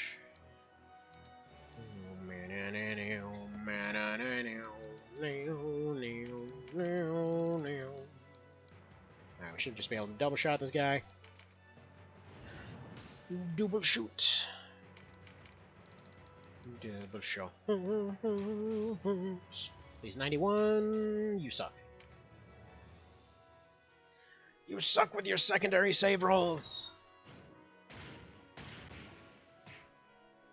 I guarantee you the whole parry and deflect system in this must have come from, like, Matsuno sitting around playing some D&D or something. It's like, man, I want them to have reflex saves against arrows. Just, how do I make that happen? Alright, so we've got both leaders. Okay, hang on. Okay, healer's way the hell out there. How much of a hit are you going to take? This will put him into finisher range. Ninjas are way out there, so they won't be able to come in and shave that off. No. No. Instead, you are going to give some buffs. Let's do buffs.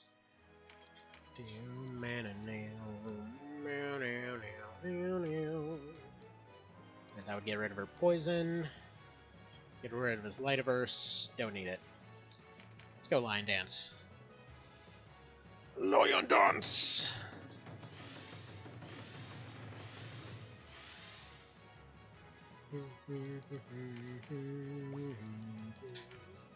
And there we go, checkmate. So they have to run way back to be within his heal range. Should just be able to put him to sleep, no? Okay. We'll have the second ninja try then.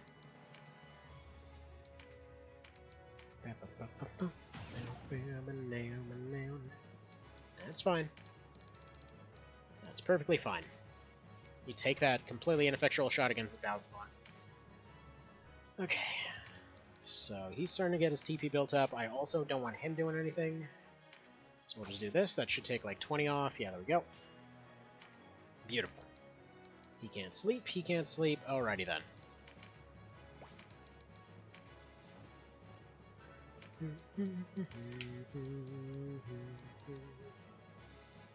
Alright, let's go ahead and start shooting at you.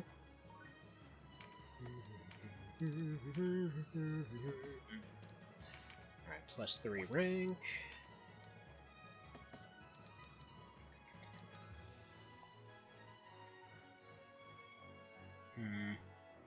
Yeah, I might be able to get Balzaphon down first. We're gonna completely lock out Ozma for this run, but I don't care. My team's done anyway.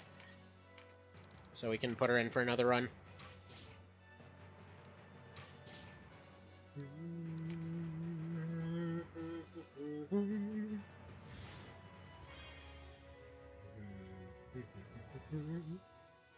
Alright, that guy should be locked down. This guy should just continue casting for the time being, especially considering I have so many characters that are weak to casts. Alright, so he's gonna have his points regardless, so we might as well start playing in it. Or not. Or not. And one moment, please.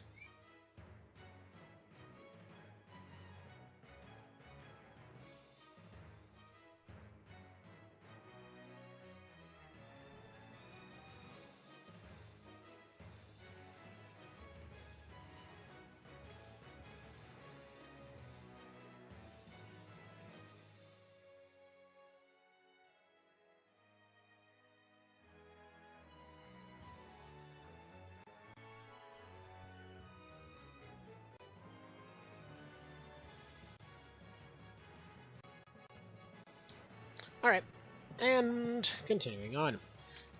So, let's get some double shots in here. If Oz is going to be a bit of a problem, we're just going to go ahead and play into this guy then.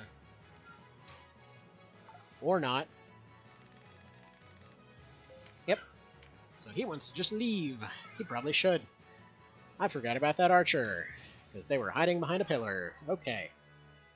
Good times.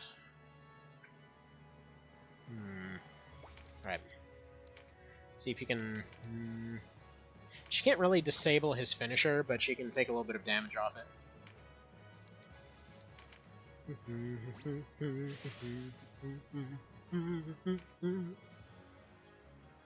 Actually, no, you can.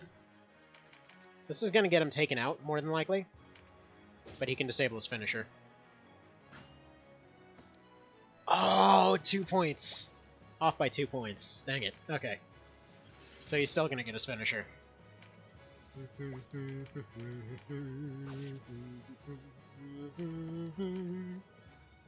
Right. Gonna put him to sleep. She's gonna keep trying to take this guy out. I'm gonna need the other ninja down there to start disabling finishers. So look at this. Like, all the Knight Commander finisher moves are just wow. Okay, double 70% dodge. That's rare right there. Right, come on, crit. Yeah. Aw, there's a torch in the way. Dang it.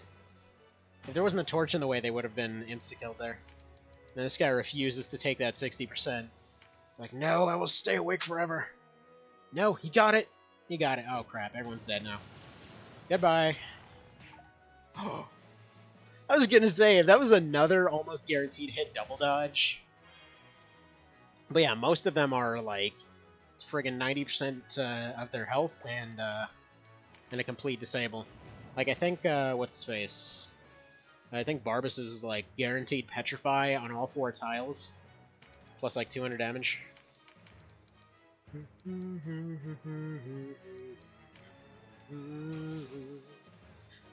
we go. Bell's phone's going.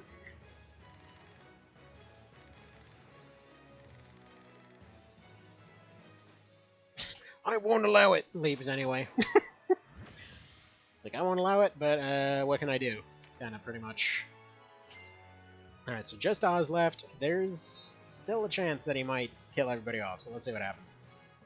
Like, realistically, he can take on this entire team if he decides to go to this healer.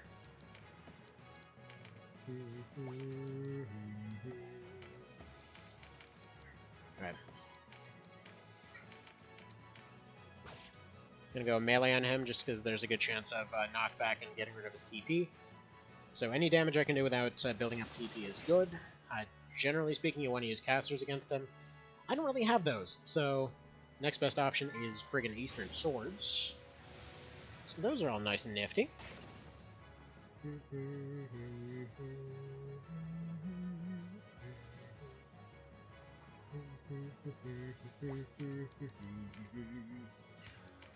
Alright.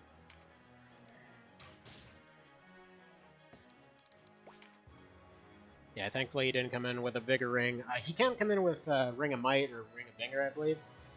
Both of which will render him nigh immune to arrows. So until they start doing that... Oh my goodness. Just one moment, please.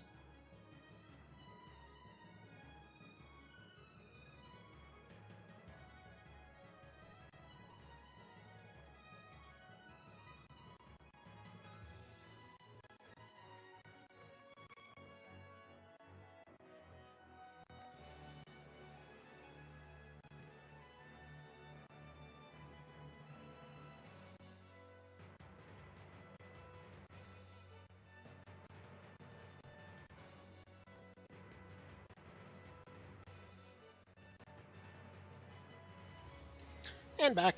Okay. Yeah, we're learning to share our toys over there. So, let's see. Every time I say that there were 20 plus Wizard of Oz books, I realize I haven't even heard of anyone say that they've ever won. Really? There's 20? What the hell? How? I mean, like, I guess they have the whole setting, but I thought the whole point of the original was political commentary. Get that TP out of here. Come on, dodge. Ah. Also, I don't know what killed Vice or when, but I'm just going to go ahead and assume it was a ton of 25% hits. Why won't you dodge? Alright. Pop you up here. But yeah, I've never even heard of the fact that there's that many books there. I really don't know why they'd make so many. Although that would explain a lot of things, because when I was, let's see. You can have a first book that's political commentary and immediately go off the rails in sequels. Case in point, Godzilla. True. That's a good point right there. But, okay, so... I don't know how many folks here, either by choice or have significant others that had them watch them, but Disney had put out a thing a little while ago. There was this thing called Once Upon a Time. There was this show, like, it had its issues, but let's just say it was interesting. Also, body's not doing what it's told. It's time to pull out. Jeez. Somebody's not ready to start a family yet, apparently. Okay, dirty jokes aside. So yeah, Once Upon a Time there. Interesting idea for a show there. Like, it's weird because it's like if you take all the Brothers Grimm fairy tales and then you take all the, like, Disney versions of fairy tales and then you take all the, like, various random other versions of fairy tales, and then you try to somewhat PG-ify them because it's still Disney that made it, which is weird because they now own Star Wars, but whatever. So it's just like this whole thing of, like, what if all fairy tales were just legit different universes, or just like a bunch of them were lumped into similar areas and just all collided? So yeah, it's interesting, I will say. Like, it starts off with just the Disney stuff, and like it's just basically this kid running around a town trying to convince everybody that they're all these characters that just magically forgot who they were, which turns out to be the case. But anyway, and then by the time it gets to the last couple seasons of it, it's just gone completely off the rails to the point where they have, like, a guy that's basically the background narrator of most of the stories, who's gone into an alternate universe to go, like, try to save his wife, who's like the Spanish version of Cinderella or something, I think. Who got put in some other universe because, like, King Arthur showed up and he was a massive a-hole that broke Excalibur and was trying to find the other half of it, which is the thing that controls, like, Rumpelstiltskin or whatever. It's like they just combined everything into this massive, just glorious fustercluck. Like, the writing isn't amazing, but the concepts are. Let's just put it that way. The writing is, like, egregiously cheesy at times. Like, almost Kingdom Hearts levels of, like, oh, we gotta do all the good things to be the good people, because that's how that works. You just try to be good, and that means that you're good all the time, and nothing bad happens. Yup. Anyway, let's see. Wonderful Wizard of Oz, Sky Pirate over Oz, several others. Really? Well, I mean, fair enough.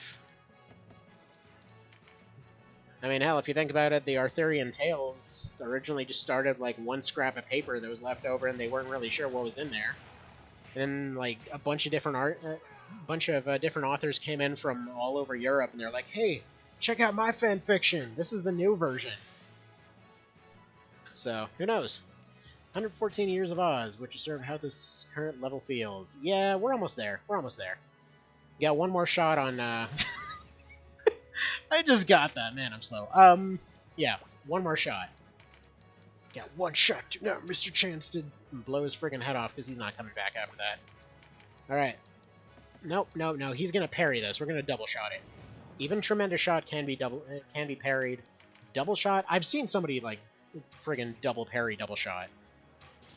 But there we go. Interestingly enough, even if the first shot kills them, if they're a leader character, the second shot doesn't count as them being dead unless they're on the ground. So that means they can be knocked to 0 health, parry something, and die. Let's see if this is the. Hang on, is this level the Frank L. Baum Trust? Because dang, if it hasn't been 14 years. Those oddly specific burns, though. Alright, right. All the cutscenes. All the cutscenes. Did you know that all the cutscenes, though? Oh yeah, by the way, visual jank. Ah, glorious. Glorious. I just love how random those visual effects are. Alright. So, time for the naked battle. Now, okay, Chapter 4. We're just gonna go ahead and do one hard save just for safety. Let's go do the Bahana fight. So Bahana's quick. The fight after that we can just skip. Then we have the Western Expanse. Then we have the Northern Invasion, and then we have Hanging Gardens, and that's game. So let's go ahead and do this. Sell them Spirit Blades, because I won't be using them again. Sell some of this stuff. Alright, we should have one more tier of bows. So, how many of these? 3. We're gonna need 4. The Dows we already have upgraded. Armor, do we have Damask Vests yet? No, that's gonna be the end of Chapter 4. Short bows we're not gonna update till ever. About 1 HKs. Yeah. Dang, them suckers are expensive. Okay, that's fine.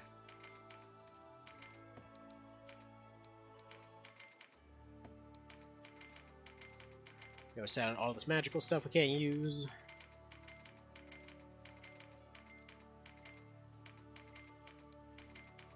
Just basically sell a library's worth of random magical crap here. Anyway, as far as all those ninja-like spells here and all that kind of thing, let's see here. We got Viper Scroll, so it gives poison. Let me get a few of those. Paralysis for Benumb. Why am I buying 4? I need only 3. Bridle for some of them. We got Water Step, Escalade, Garmray. You know what? Actually, come to think of it, I think it might be Deneb's shop that actually has the decoy. Yeah, I'm thinking of Shadowbind. Either way, we need a Monkey Scroll mostly. Right, I need 2,000 more now that I've spent all that money that we just got.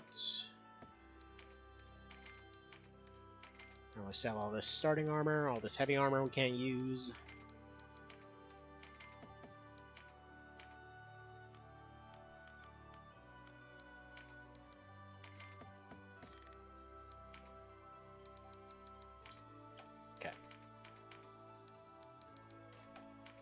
And yeah, we're almost equipped for the endgame. Oh yeah, we can make rings now. We can make rings. I should do that. Actually, I need to craft some better bows as well. Okay. Well, not better, just different. Okay. First things first. I'm probably gonna need some silk, so let's go pick up some of that. Just in case we need them. Pick up melee 2, range 2, smithing 2, and jewelry. So now that we can make jewelry, we can make luck rings for everybody. Follow your... Let's see. I was impressed when someone has a good job as a sorceress who chops up people and makes them into pumpkins, and she quits it to live her dream of owning a traveling shop. Follow your dream. Well, she does up until she ends up going back to her hobby of decapitating pumpkins, or decapitating what appears to be just random people to turn them into pumpkin heads. And, yeah, just leaves one of those pumpkin heads to run the shop. Because, by canon in this one, Canopus has actually known her since March of the Black Queen, so that actually happened. And, yeah, points out that she should be looking like leather at this point, but somehow looks like a model. Because she keeps just, like, changing bodies all the time. Apparently always finds the exact same one, but whatever. What was I getting at here? But yeah, she leaves Pumpkin. So lead the shop there. Okay, so we need a Nana and silver. So for silver thread, we're probably gonna need silver bars exclusively, right? Silk and silver. Okay, so we need 2 silver. Buy a couple silver. It's because our class has that unique appearance. Well, hello there. Welcome again, Mr. Sphera, or Sphera. Actually, I don't know, Mr. or Mrs. I don't know. One of those! Hey, let's just pretend I didn't say anything, period. There we go. So a Nana and silver. So let's go get that Nana. I always assume wrong. That's the thing. I just always assume wrong no matter what the situation. Your dude is fine. Okay. Okay, good. That hasn't happened again. Oh, dude. It happened like 3 times now, I think. It's the internet, I have to assume, I'm sorry. Okay. Anyway, moving on. Let's see, since the boss of March of the Black Queen was a body-stealing mage, I always wondered if Deneb was meant to have been one of his assistants like Ceradan or Rudlam. I think she's implied to be, and then she just, like, got bored and decided to go do her own little dictatorship with pumpkins. It's weird. Although, I have to say that's still one of my favorites in March of the Black Queen, though, where they have the standard setup, like, oh, no, I'm totally gonna be a good guy now, and then you can do, like, the standard, very anime response of, like, no, I forgive you, let's all be allies now, and then, no. Everybody hates you, because, like, she's a friggin' psycho that's been chopping up people and turning them into pumpkins. You can't just say, oh, everything's all forgiven. That ain't how that crap works. Alright, did I want to do anything different here? No. But let's go look at jewelry. So, for Rings of Fortune, because I want these for everybody. We're going to need a crap load of War and Defender rings, so we're going to need 12 total, so time to get a spendin'. Circlet, Wiz Robes.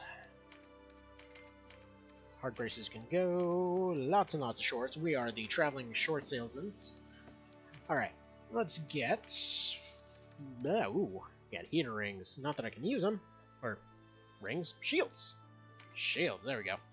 Let's see, are they're like rogue tomatoes? A little bit. I mean, they're basically supposed to be the same deal, I believe. I mean, I know, what's it, FFTA2 has, rogue tomatoes. I love how they even make a big show of it, too. Like, yeah, it's like, we need somebody to go pick some tomatoes. And so the main character is just like, oh yeah, cool, I can go pick some tomatoes. They're paying a lot for that.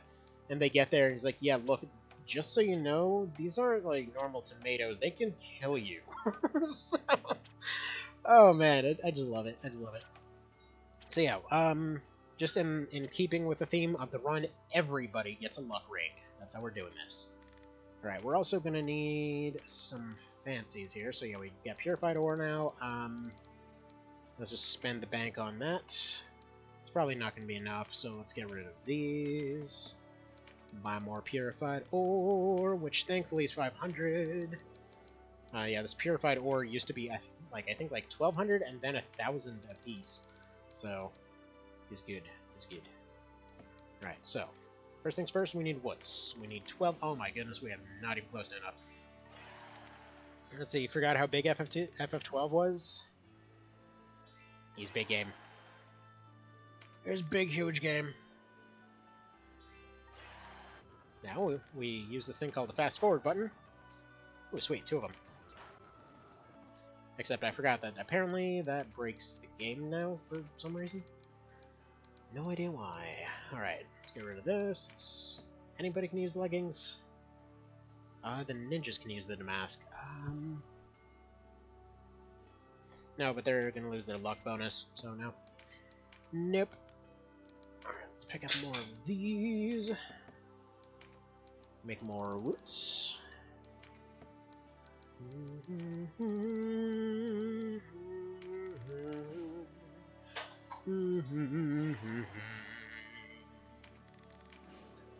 I love how woods doesn't take like 7 different steps to make. It's great. It's the goodness. Okay, and then we need white gems. So we're gonna need 12 more woods. Or 12 more refined, rather. Leave that. Shoot.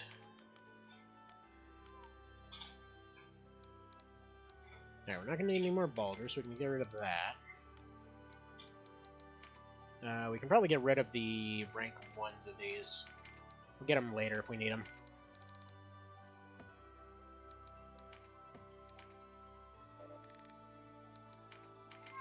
Get rid of that.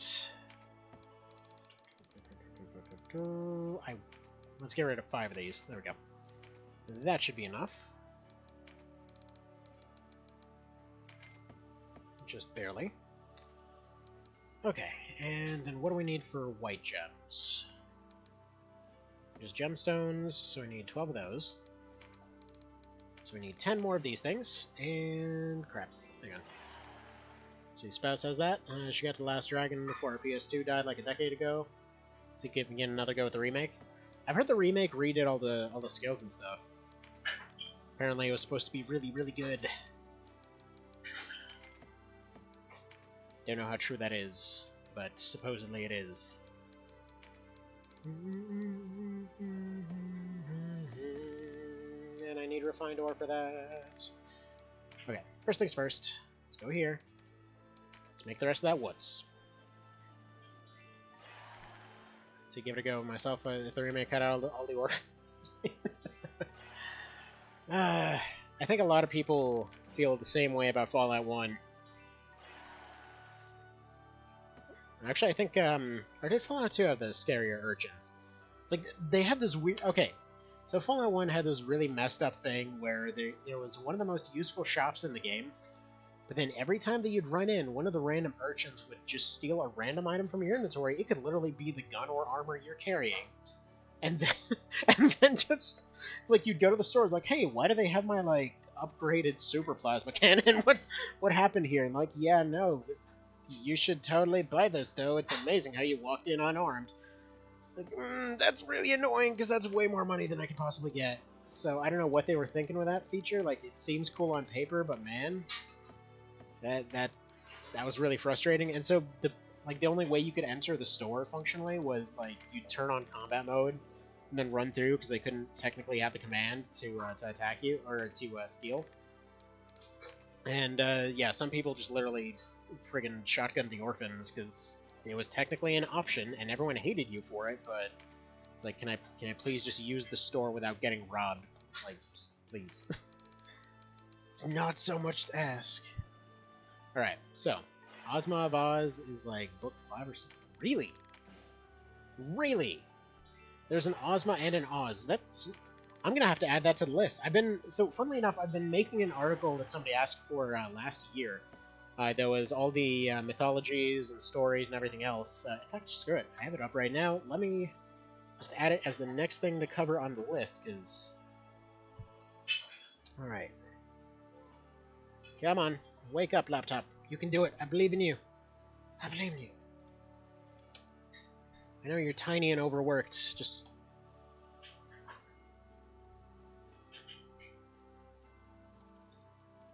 The funny part is, by the way, like, the 12 Heavenly Generals and all that kind of thing in this game that I was trying to cover, that was the last part on this article that I had just written. I have no friggin' idea how you're supposed to pronounce the book. Because it's like Bisajigurviduryapfarbajarja or something. Like, it's friggin' 30 letters long. And apparently that's the Buddhist book where all that comes from. That reminded me of when I killed a... Okay. Yeah, that's... So you're all sick and twisted is what I'd say if I didn't regularly raise episodes of Leviathan rhythms on Massacrate Angel Minds. Yeah. The games have some pretty harsh stuff in there. Alright, I'm gonna sell this Ring of Vigor even though I really, really like it. Just because we gotta just barely afford to get these fancy dealies here. Alright, I think that's just enough. Let's see. But yeah, no, Fallout's pretty jacked up in terms of the kind of stuff you can do. It's beyond jacked up. Also, I want to point out, when something's being created, look real quickly at that table in the very center. Because you can never buy that dragon helm. Like, right there, you can see it at the very bottom. See, right next to the sword, right next to those two other helmets? That dragon helm's right there, and no version of this game can you buy that helmet. Like, you have to go way out of your way to get one of those stupid things in the base game. Like, I think you need to get all the ingredients to upgrade the mask helm to +1. So you need, I think it's like you need woods, unicorn horn, and like wyvern scales or something like that. And then you need basically every dragon item plus that +1 helm in order to upgrade. And like one of the friggin' specifically helmet books, or it's either Armorcraft or Helmcraft or something like that, that you pick up from the Fire Temple. And you need that in order to go craft the stupid thing. It's like 27% odds to succeed, and its only purpose is so that you can put Dragon Slayer on anyone. Let's see. Description of critical hits. I bet it's a replica of Legendary Helmet. Maybe. Maybe. Hang on, let me move a thing here real quick so it's not cutting off the text the way you're saying there. Let's see. Combat text in Classic Fallout is awesome. Yes, it is. It's like they were just hitting the nads. They're not procreating anytime soon. It's pretty great. just an ordinary sword of legend. The sword of legendary averageness. See, everyone knows you can't buy a dragon helm until he fixes marriage and drinking problems. True. Yeah, I don't know how they expected anyone to figure out that thing with a Chondrite. Like, I was looking around for like a week. That 1 week where there was just a gap in the middle of the run, I was just going around trying to find all the daily events without looking at a guide, and finally I was like, I don't know. They mentioned this ore. They said go right here. I've been here at all times of the day. I've tried every single character in the dang party. Tried every unique character. What is the deal here? And then, yeah. Like, you need to come back on this one specific day of the year. Okay. That's likely to be found by anyone ever on complete accident? Sure. Alright. So we need 4 more white gems. Is there anything we can sell for that? Likely, I'm not going to use these guys as casters, so let's get rid of that. Shadowbind, I might use. Escalade, I might use. Bridle. Maybe. Paralysis, maybe. And Venom, maybe. Actually, no. Let's, no. Poison arrows are fantastic. What do I get rid of? Ashmedize Grog. That'll do something. Get rid of a few more lifeline gems, and there we go. That should hopefully be enough. That's actually more than enough. Okay. So you critical hit child in the eyes for 10 damage, bursting like a crepe, they look bewildered. This was probably one of the 6 ones. Like, ouch. That's messed up, man. Yeah, that's... I don't know how they got a lot of that stuff as ratings. Man. Corridor of Revulsion? I don't remember that one. Oh, crap. Sorry, didn't mean to slap it. Damn man, slap it. That was a whoops. But yeah, no. I think, like... Let's see, there was one that was like, if there was a female character or whatever, or actually no, it was either character. If they got like critical in the groin, it was like their child rearing days are over.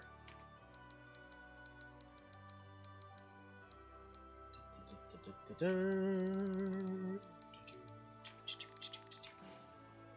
see, it's the hallway that messes with you before the master. Oh yeah, true.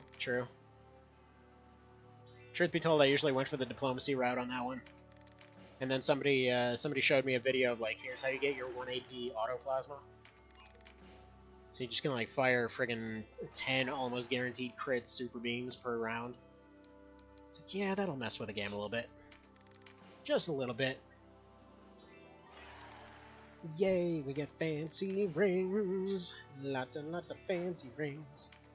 I'm just gonna very slowly make this slightly speed up, despite the fact that it kind of slows down a little bit as soon as I let go. See, being hit there would prevent you from future children, but you could still rear existing ones. Make a point. It was childbearing days, yeah. Pretty sure it was too.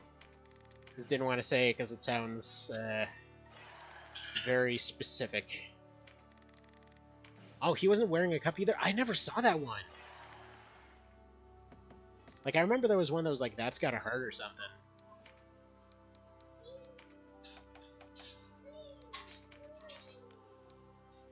Okay, let's put laminated on you. Composites on you. And then rings of fortune for everyone. And I went through all that effort, despite the fact that I didn't need one of them. Fantastic.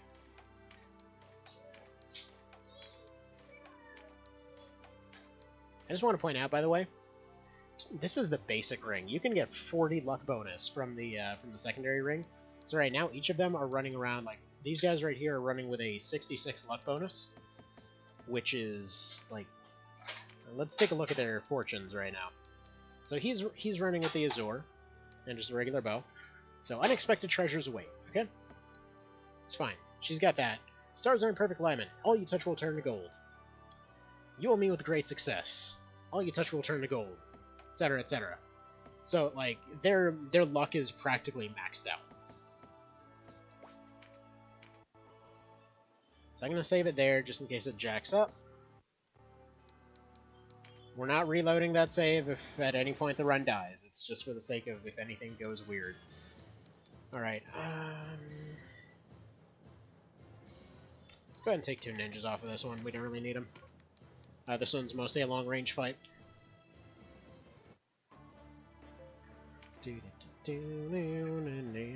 This poor bastard usually just hides by the trees and dies. That's what he does best. Swordmasters aren't really needed, but I just want them to get points. I'm going to put one down here, and one going forward.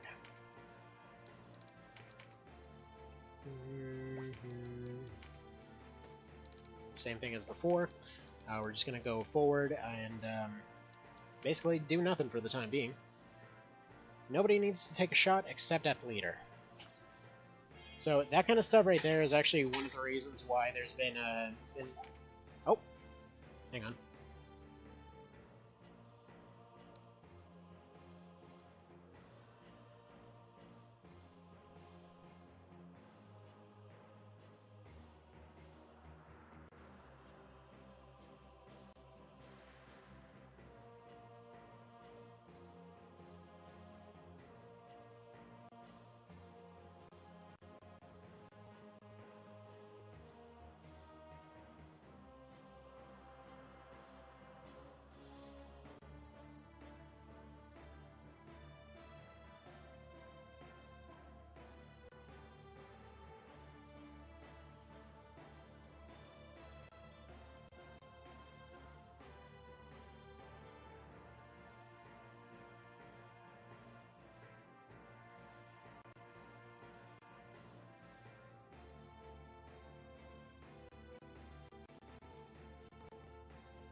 Hello again.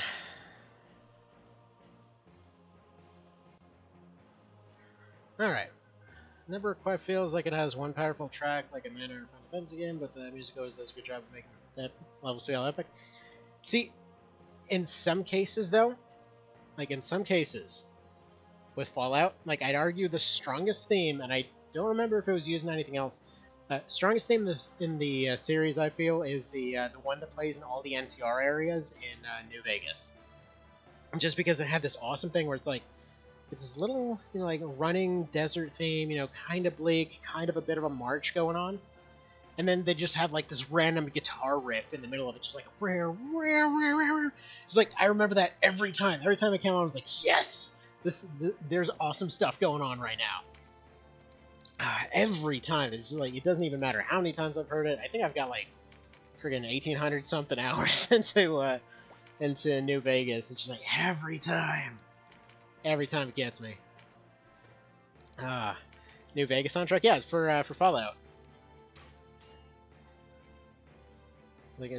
Like that's the thing. I think I want to say that's one of the new ones because I don't remember hearing that in the originals. Like the Navarro theme was pretty dang strong. Like that one, I know that they reused in New Vegas. The one for some of the city areas, like the hub and all that, seemed alright. Like if it's the one I'm remembering. But yeah, they used a lot of classic songs from New Vegas, and they had a couple new ones, and I'm pretty sure that that one NCR theme was new for New Vegas. Because I don't remember that guitar riff. Because yeah, that whole like kind of thing from the Navarro theme. You saw that in they used that for Nipton.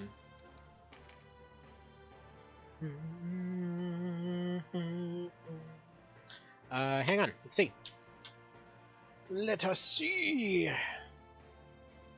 Right, I don't have it. Hang on. Secondary screen. Alright, Mini-Tap, come on. Putting you to work.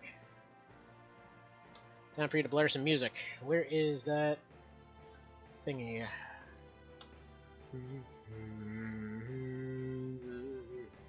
Reading thing? We'll see. We will see. Sorry, pulling it up in just a sec. Oh, Mr. Oram, what have you done? You just put yourself right in the open. What are you thinking? My dude, you are screwed. Sorry for interrupting. Nah, whatever. This is the point. This is why everybody talks. It is the good. Yes, very good. Shank. Ding, ding, ding. Oh, Mr. Oram, you made a mistake. Feels like everybody should just like immediately die upon entering that water. Because that's just how that goes.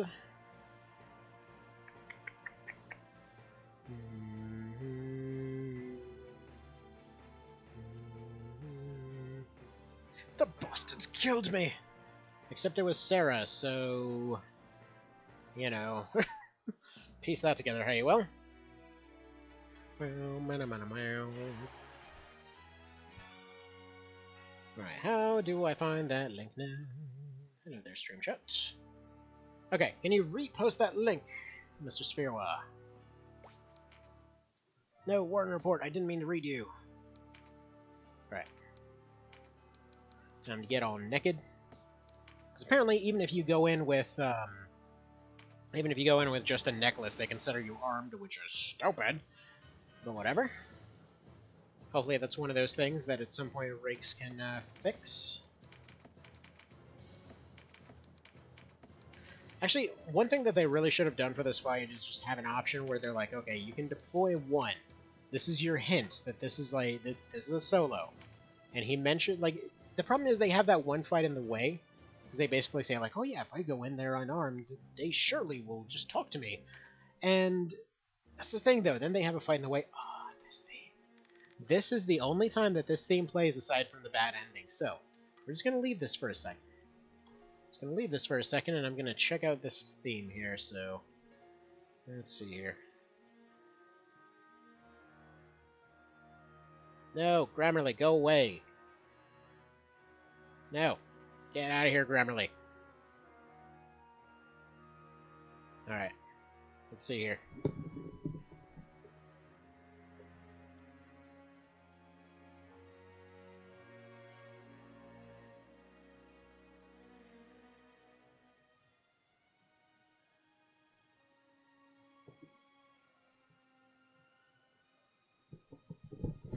Nope, not that one.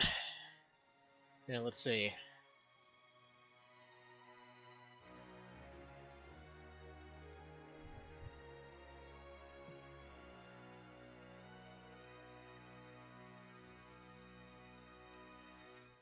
See if we can find it, because I know they,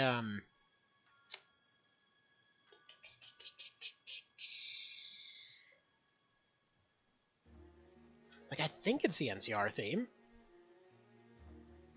Or an NCR day theme. Let's see if this is it.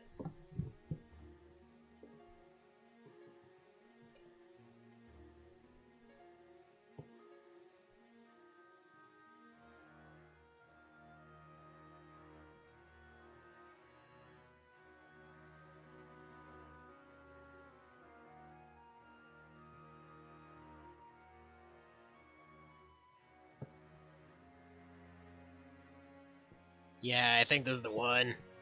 Yeah. Where's that guitar riff? Give him that guitar riff. Okay, we got the little sad violin. Sad violin going.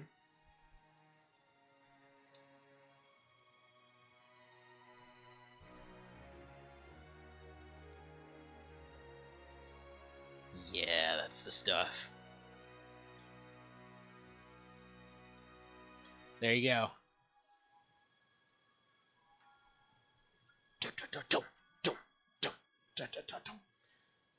Then again, I'm always just a sucker for a good march. There we go.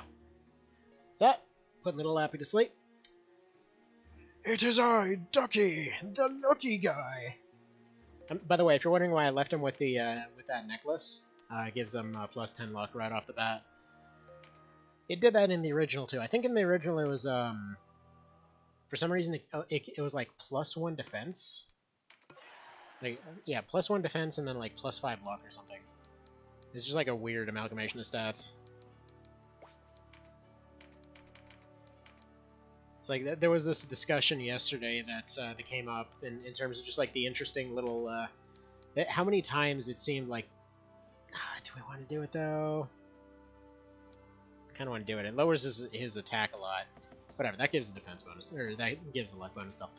But it's just like it's funny that in the vanilla version, part of the reasons that I wanted to do another run of vanilla at some point was just that there were a lot of interesting little details that they put in there, like unusual amounts of detail went into stuff that really didn't need it. Like for example, like I said, I was working on that article now for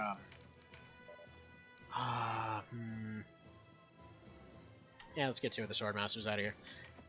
So yeah, I was doing this article on the various myths, legends, and references throughout the vanilla version of this game. And so one thing that I found funny... Oh, crap, no, don't push that button. Don't push that button. Hello there, La Rosa. But so, okay. So the Hydra, right? It seemed like a very, very weird one. Because obviously it's supposed to be a reference to the Hydra legend back from the the Herculean story and all that, the trials of Heracles and all that. But the thing was, they put more effort into making it accurate to the original story than they actually did to making the thing actually threatening, despite the fact that it's basically unique, or it's kind of semi-unique in a way. Because yeah. Funny thing about the story, and as to why the Hydra has 3 heads, like largely, or rather, this version of the Hydra has 3 heads. Because here's the thing: every different version that you run into in the game, in its description, mentions a different amount of heads. So the funny part is, the original one, the very, very first version that historically is, as far as I could find, known about, had 6 heads. Then somebody rewrote it, and then they gave it 9 heads, and then they gave it 50, and then they just, like, every new person that came along gave it a different amount of heads. And so I think in this one, it's like the standard one has 3, I believe the blue one is described as having 12, and I think the other one is just like described as having an unknown number of heads or something, even though they all show 3. But just point being, they all showed, or they all mentioned different amounts of heads. But the weird part is, you may have wondered why the hell it got leaden, or what's this? Yeah, okay then, friggin' telemarketers. Okay, so it turns out that its main 2 moves, which by the way got changed to Poison and Envenom for its different breath moves for One Vision, but in the original version it was given Leaden and Poison. Because it was described as not being venomous but being poisonous, so it was given, like, you know, the less harmful Poison move, and then its first move was given Leaden, because its whole theme in the myth was that it was impossible for one person to attack, meaning that they couldn't possibly defend against it, which is what Leaden was supposed to do, although they put all those buff things in there. So all your strength and dodge, true strike, etc. basically negated Leaden. So if you had anybody with dodge, then Leaden just didn't matter to them. So it's, you know, its whole purpose of, well, this is the one that makes you unable to dodge, suddenly didn't matter, so that reference kind of fell flat on its face. But just, I don't know, I just thought it was really funny that they put all that extra thought into making it match that myth, and then it just, like... just, man, so many little moments of that, like, just all these little details that they had in there, because, yeah, the Hydra throughout the whole rest of the series, every time it shows up, it's always a water elemental. That version is the only one that tries really hard to stick true to the original myth. The 12 Heaven Generals or whatever else were, interestingly enough, like an amalgamation of all kinds of different Buddhist myths, with the names of each of them being assigned to a bunch of lesser deities, apparently, while the 12 that are supposed to be like the main guardians or whatever, like whatever the healing Buddha is. I'll be honest, I'm not super familiar with Buddhism, but apparently there's specifically one that's assigned with healing. And so he's got like 12 super knights basically sitting there guarding him, and those are what all the weapons are named after. So, anyway. So it's weird that, like, they put all the extra effort in to reference a lot of things, but then it oftentimes didn't necessarily make sense, because, like, what was he doing tracking down these 12? What's he got against Buddha that he needs to take him out? I don't know. That's never exactly explained or ever touched upon. I don't think there's even any dialogue for the Heaven Generals. They're just kind of there. Anyway, so Banhanuba. I'm actually considering even mentioning the reverse reference in FFT, where there's an area that sounds suspiciously like the Dorgalua Plain.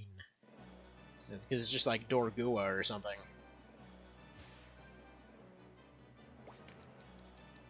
It's like there's just so many weird things to it.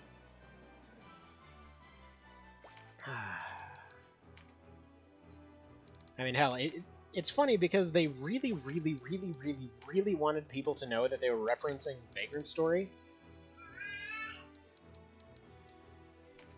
Yes, Farwa?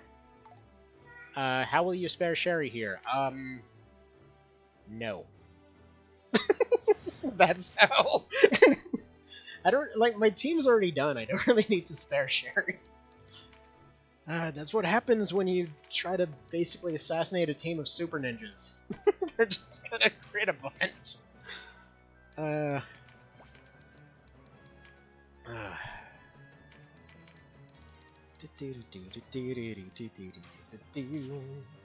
then, in case they happen to see it here, I forget the exact name, but then...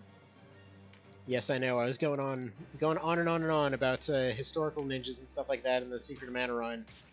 And now in this one, I'm like, no, everybody's a ninja because they got super crits. That's not what ninjas did. That going back and forth, though. I do love how the like, just the name itself has basically become synonymous with just nonsensical mega assassins. Despite the fact that there were so many different versions of that. Like, personally, I really love the ideas of, okay, I shouldn't say love the ideas of, but the weird creativity that came from a lot of Chinese assassins throughout history. Like, I think probably my favorite one was like this early shotgun design that seemed ridiculous. Because they pretty much had a bunch of things that were like one-time use weapons that they knew that there was no way in hell they were ever going to get out of those situations.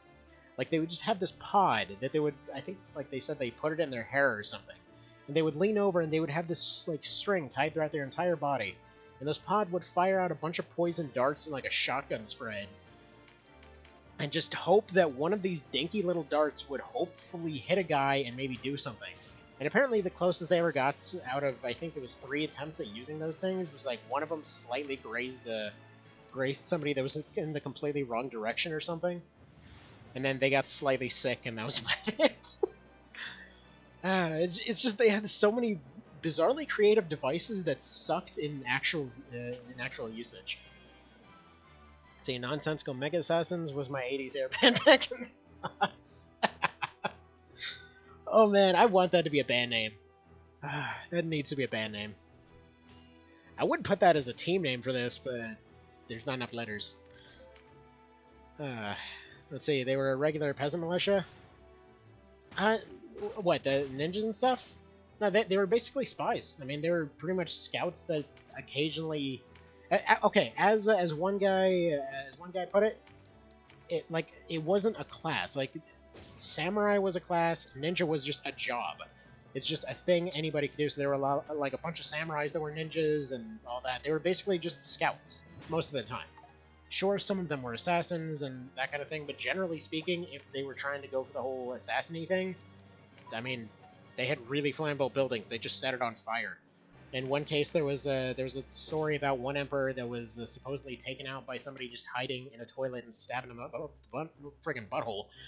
There was a whole bunch of stories about friggin' folks just getting burned. Which supposedly, like, I saw one theory that that's why whenever a ninja was caught, they were burned instead of anything else, because they like to do that kind of thing. I don't know if that's confirmed though. But most of the time they were just looking.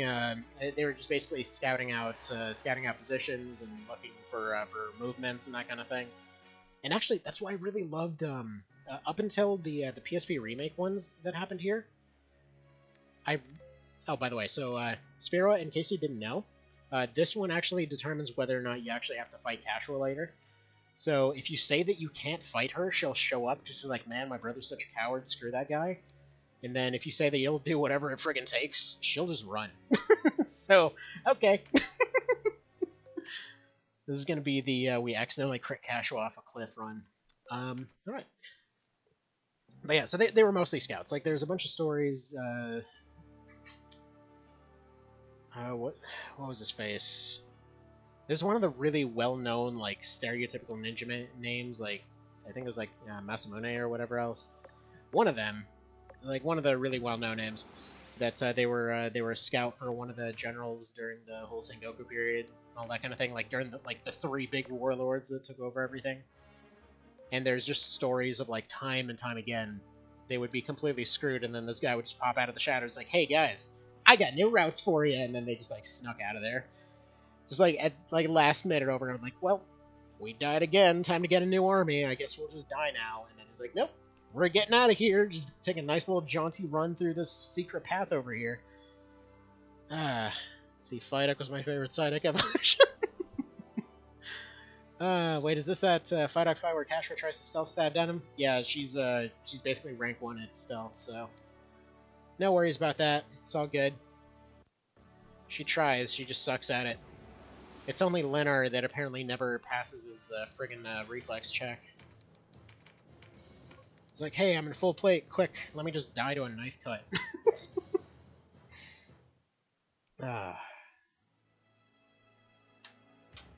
Alright, so now we get the Northern Invasion.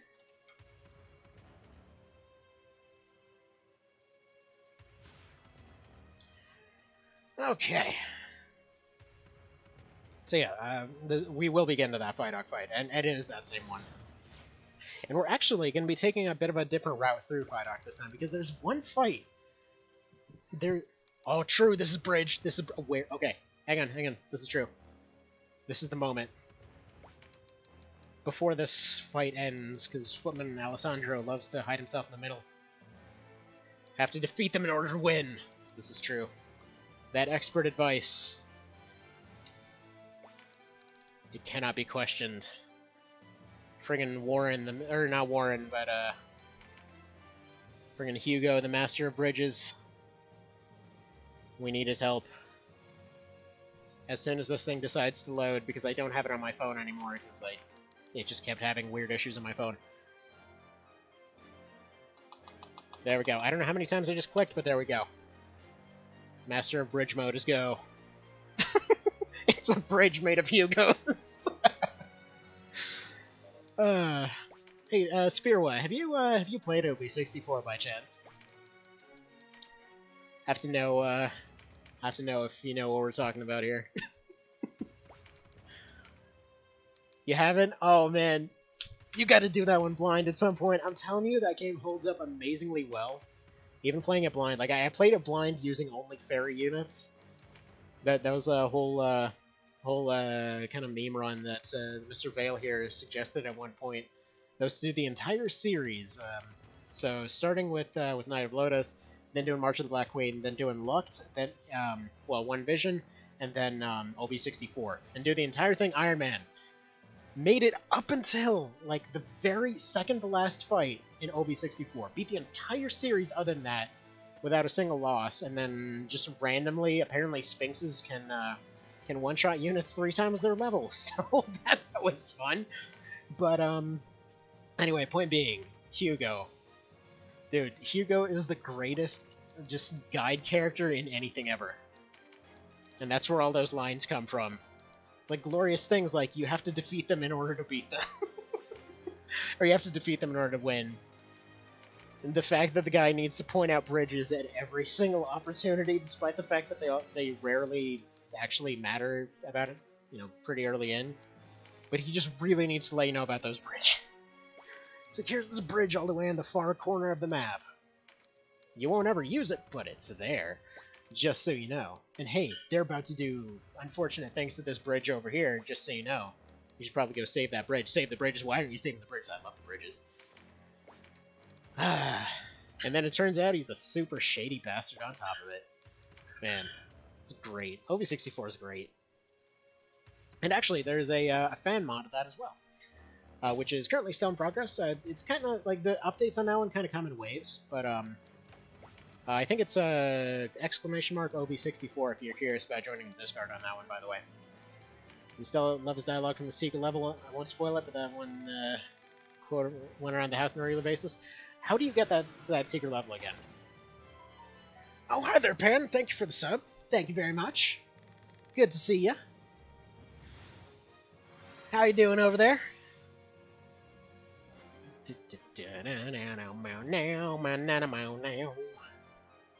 But yeah, the Hugo memes are real.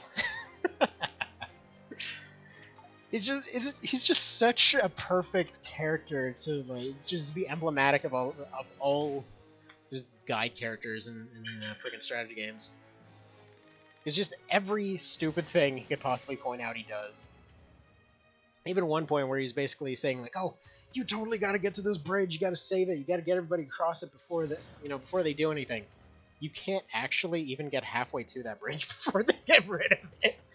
Even with flying characters. Let's see, fight Diomedes, be okay killing... Okay, let's see, be okay killing Freddy. Have no Zenobians offer to join you. Avoid Aisha. Don't let Akasa join you. Have a Chaos Rim of under 30. Oh! Well, in that case... Totally probably could have pulled that off in one of them. Hi there, Lane Cooper. Dio isn't a requirement? Oh. Well, alrighty then. I mean, it still sounds like you're basically going full douchebag on that run anyway, so... Might as well fight Dio at that point. I mean, hell, you can get him as a boss from that, right? I think you get him. No, wait! Let's see, Obadiah's trying to join you. Oh. Orky dorky.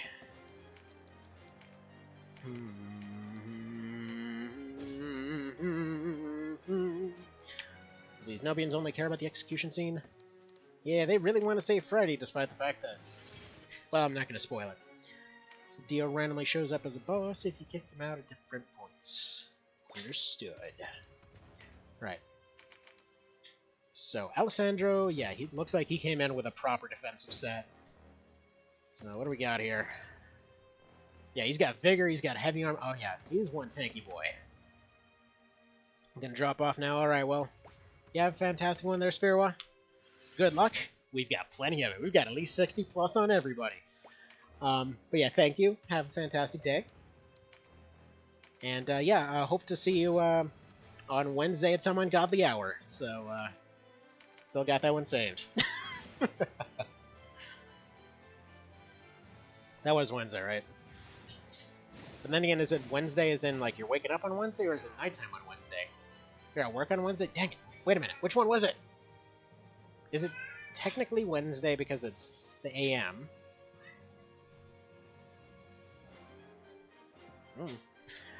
I will just keep an eye out, because lately we've started, little man has started teething again, so been kind of up at night a bit more. So I guess we'll see that then. Still though, looking forward to that run. Whenever so it happens to be. Alright, so they've got a healer, but that's fine.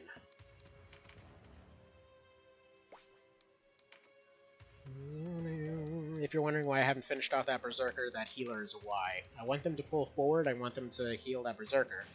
Because they're within range to do so. They should be just within range. So, I want them to do that. Okay, let's see here. Now let's start working on this guy too. Dodge? Nah. Dang it. Alright, so. As long as they don't heal, Alessandro are good. So I'm going to start spreading damage around that back line there. Get all them HPs all nice and down. Alright, Kane here's half health. Ninja there's a pretty low health, so Ninja's lower than Alessandro is. Ideally, they're going to go for the lowest available, so they're going to go forward and deal with the Berserker. That guy just took himself out with a Reflect, that's hilarious. Because that almost never comes in handy, but whatever. Like in this case, where I'm trying to basically run a speed thing, and I have a bunch of characters that are super squishy, it's pretty handy. But generally speaking, yeah, no. Okay, so he's lower now, healer runs up, there we go, he's going for that Berserk. Perfect. This means I can have... I should have bridled the ninjas, actually. If you put bridle on a ninja, you can just have them run up and like short bow, and a healer just completely disable them. They're really hard counter to casters. Oh, dang it, Felicia just got taken out. Ah, I needed that double shot. Although he did dodge an 80% there, so that's nice. It's not enough, but it's nice. Alright, hang on. While they're taking all their turns, I'm going to be right back for about 45 seconds. One moment.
Alright, that was longer than I expected, but upwards and onwards. Let's do this. So, perfect. Double perfect. Still forgot to put preempt on Vice. Deal with that at some point. Probably just I'll just be withstanding some of this stuff. Can't help but notice. Should probably note that noticing breath, Thunder Dragon breath isn't really doing stun. Should be 100%, I thought.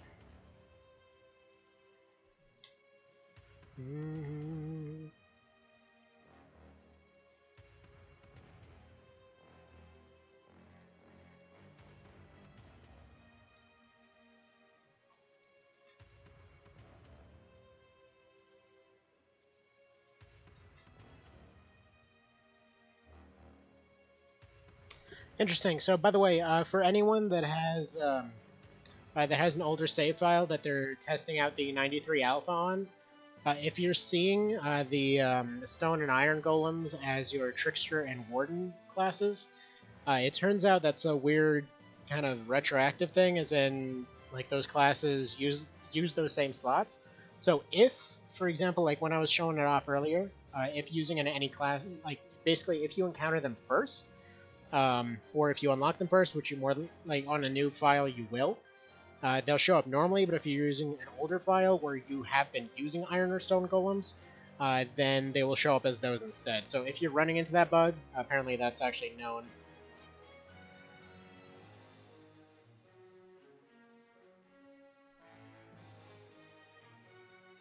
Alright, there we go. Just need to note about Thunder Dragons not stunning. Alright, do you have a shot here? No. Alright. Let's throw some sleep out here. She's gonna need to be healed anyway, so let's throw this one out here. Have her start crossing around the side, because I'm gonna send all the ninjas around. Probably won't need them.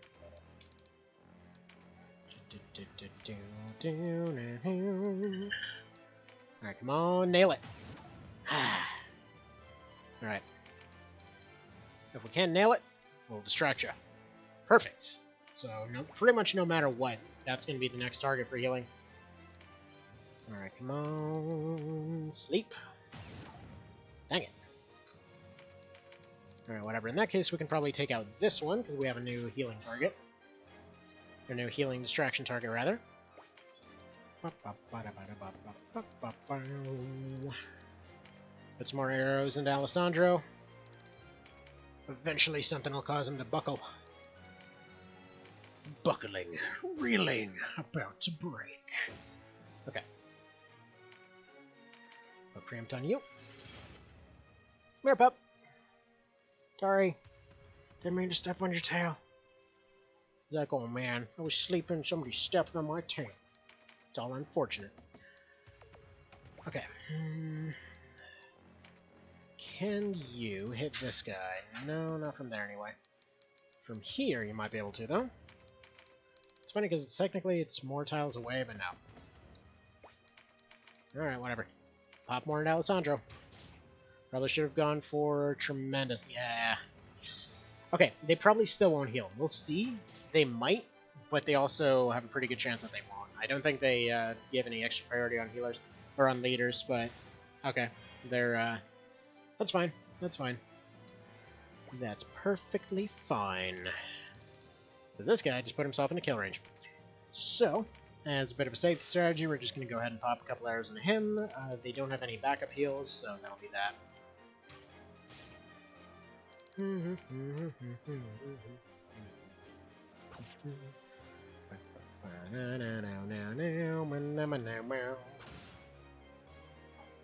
That's fine. He gave himself a pretty hefty hit.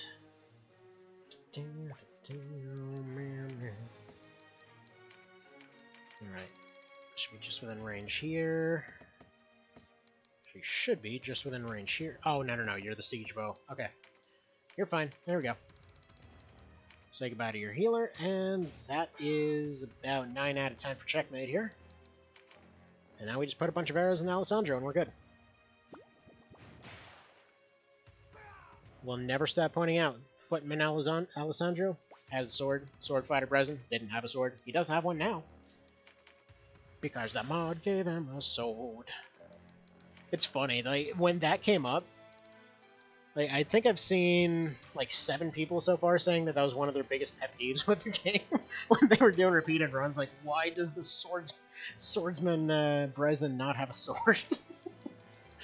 But why? Because, well, typically whenever Matsuno is asked about this kind of stuff, it's like, why did you do X, Y, or Z? Usually his answer was pretty much just like, because I felt like it.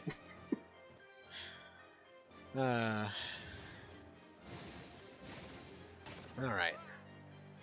Rip you. Man, that's 2 reflect kills in one fight. Man. That never happens!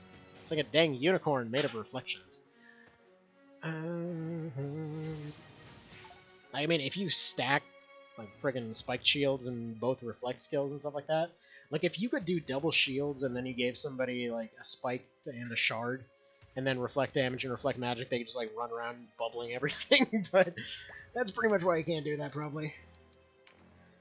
Alright. Stick a little crappy dink on you, just so one of the longbows can finish him off. We got Felicia coming up. Don't think there's much she can do, because she's unconscious, I think. Right. Right. It's currently a crumpled mass on the ground. Also, I remember I had asked last year if there was any chance to implement, like a sort of XCOM-esque recovery mechanic. Like, if your units got knocked out, they were knocked out for, you know, whatever amount of time. But apparently there's no actual way to implement it. But man, that'd be so great if there was a mod like that. Yes, yes, I'm sure the thing is totally gonna get defended. There's no way we're just gonna put, like, 50 arrows into a Dragoon now. I still have no idea how I made Chariot Vance show up here one time.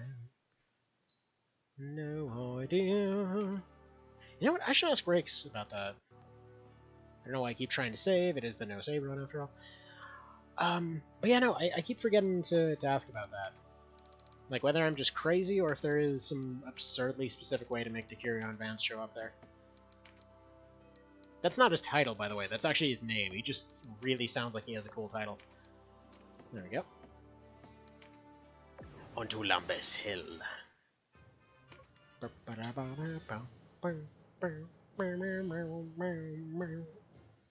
mean, so far these luck builds are going great.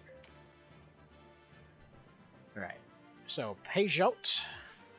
He's a bit of a beef boy. What we're gonna do, put Swordmasters up front, deal with them. Second line sidearms are a bit more difficult to deal with. The nice thing about preempt katanas and that kind of thing is because, well, not because anything, is that when they end up preempting, they can potentially completely ruin their TP. So, ends up being really useful for follow-up moves. Like, if they were gonna put some nice ability out there or something. It's just suddenly gone now.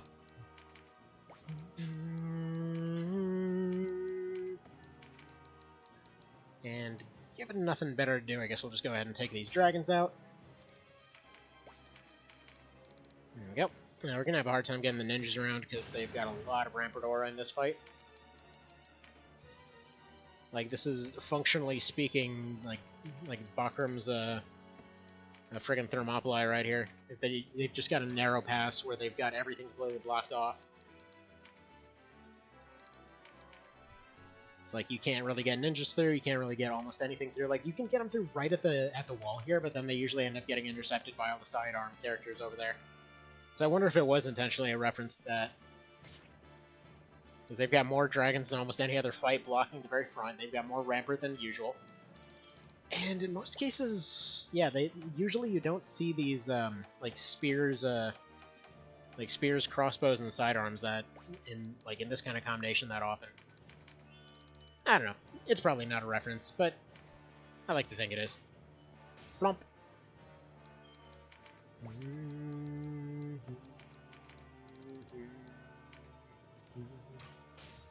There we go. Just gonna leave my back row of archers in there. 25%! What's the point of your 70 luck bonus if you're gonna miss this friggin' 75% dodge?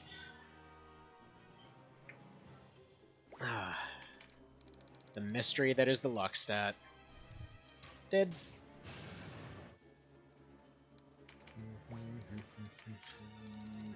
There we go.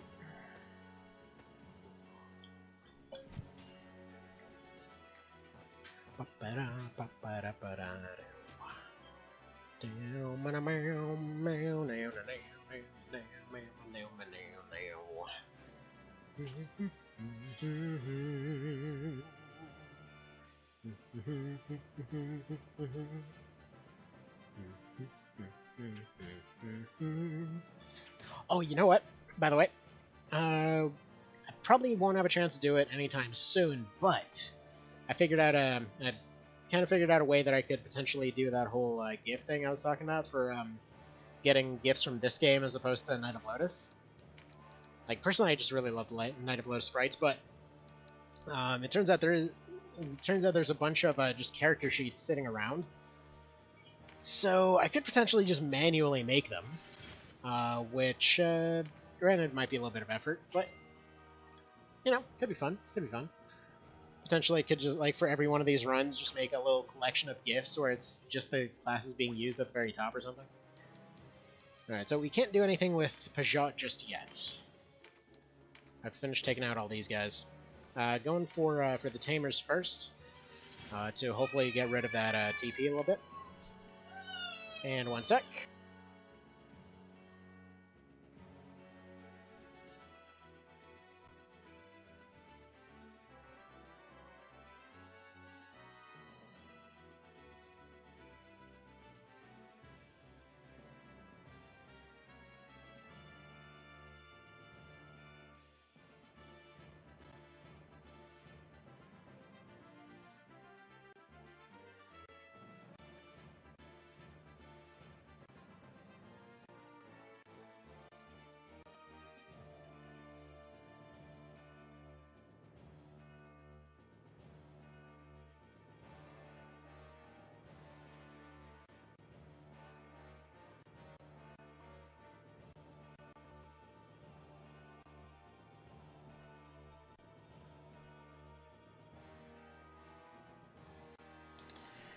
Alrighty, sorry to leave it on the laggy window again.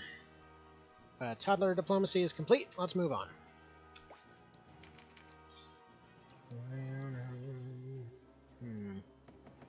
He's got okay odds to crit finish. And he's just gonna miss. Thank you, luck bonus. Yeah, okay, so I should probably explain, like, because I don't think I actually explained at the start of this episode, and I've explained it at the start of every single other one.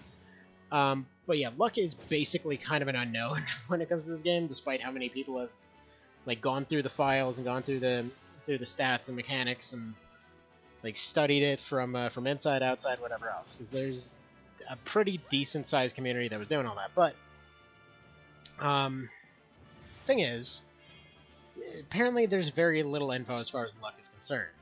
So yeah, it's unclear whether it actually functions as its own unique thing, whether it just influences everything as a whole, whether... I believe it's like, you know how you have parry and deflect and overpower as kind of your secondary defense layer of sorts? I think... My theory on it is just it's that, except it's a third layer that applies to everything. Maybe that's completely wrong. I technically don't have anything to back that up, but it seems like, given how weirdly rare it is to get a decent luck bonus in the base game, like to the point where all of your other rings give you like +10, and I think the luck still gives you +5. It's like you get less than pretty much any other kind of stat. So personally, I just think it makes sense, but who knows? Which actually, I'm still waiting on permission on it, but there's a guy that actually had a entire guide in terms of he was studying how different amounts of luck actually affect your different drops, and I was putting together kind of like a big old collective a collective list of just all kinds of different resources, including that thing. Hopefully, if he says okay, just kind of showing the different kinds of drops for different kinds of circumstances and all that kind of thing. But that's only for the random drops, only for the base game. That'll all end up changing for OV. But it turns out there is a sort of reason to it. It's just really weird. Alright, seems like one more moment, please.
God, these kids are too cute. It's like the little baby always wants to hang out with his sister. She's always trying to get away because she always thinks that he's like coming after her snacks. And now he's come to steal my straws. Help me! Presumably in the voice of that one guy from Demon Souls. Please help me. Something like that. Alright, let's go lion dance these two. Because what I want to do is I want to switch over to having all the sword masters going after their front line. Put all the archers toward... Well, actually, no. The ninja's going to take care of the healing element. It's probably going to take them 2 or 3 rounds. Probably put archers on dragon duty.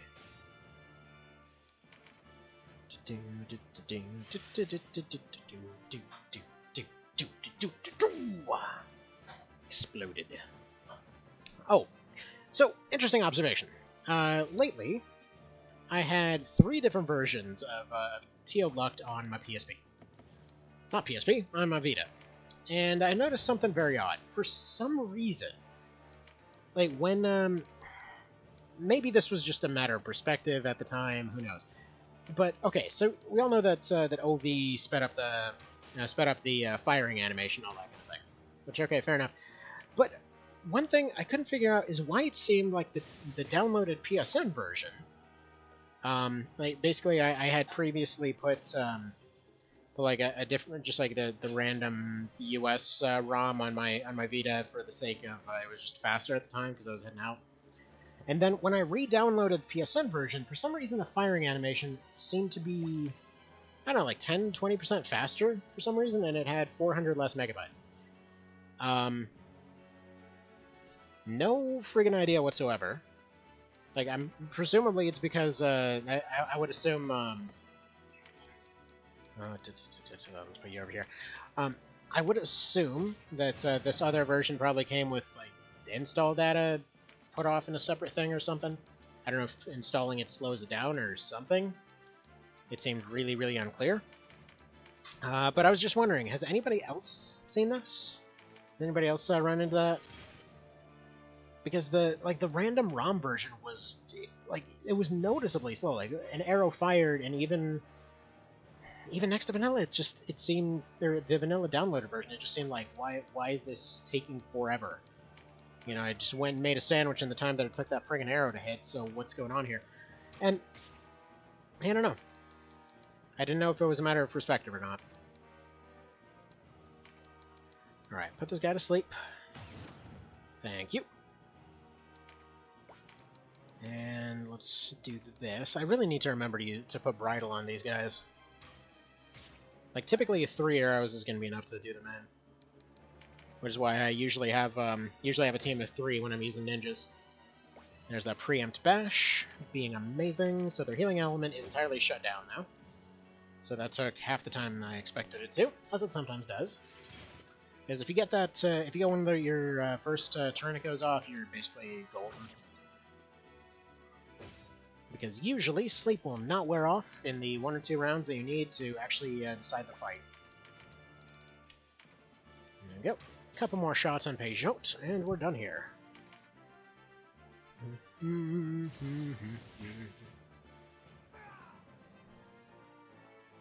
That was hilarious. Just walks up to Voltaire, he's just there like, yeah, I'm ready for you, I'm ready. I'm gonna parry whatever you got coming my way. He's like, oh yeah, freaking lightning. Like, let me just lightning punch you instead, dodge this. Try to preempt these friggin' lightning bolts out of my fist. Ah, man. Friggin' Heber Ham over here. New favorite rune fencer. Is the hero Valeria needed. Alright, yeah, we'll just go ahead and make this tremendous. I don't think he's got deflect. Then again, many of the leaders did. Let's see. It's kind of like they... yeah, no, he's got parry. He's got parry.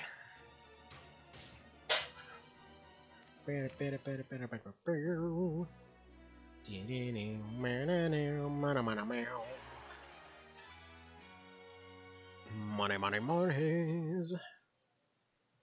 Alright. Drop a little save state there, and okay, that's... Okay, so we got, like, the big oh no over here, so... Basically what we have here, we have Barnesia, then we go back here, then we go over here, and then after Fidok, we go Hanging Gardens, and that's game. So, I will be back after lunch, gonna take a quick, like, hour or so lunch, so I will see you guys afterwards. Have a fantastic one, and yeah, I will see you after that whole thing. Oh yeah, we're supposed to do that raidy thing now. Actually, wait, it auto does it now, because I did that auto thingy. That should be good, I think. Just in case, let's do this thing. Let's go to Cow's favorite guy. Okay, there we go. So, and we'll see you guys in a little over an hour. Have a fantastic one, and take care. Bye.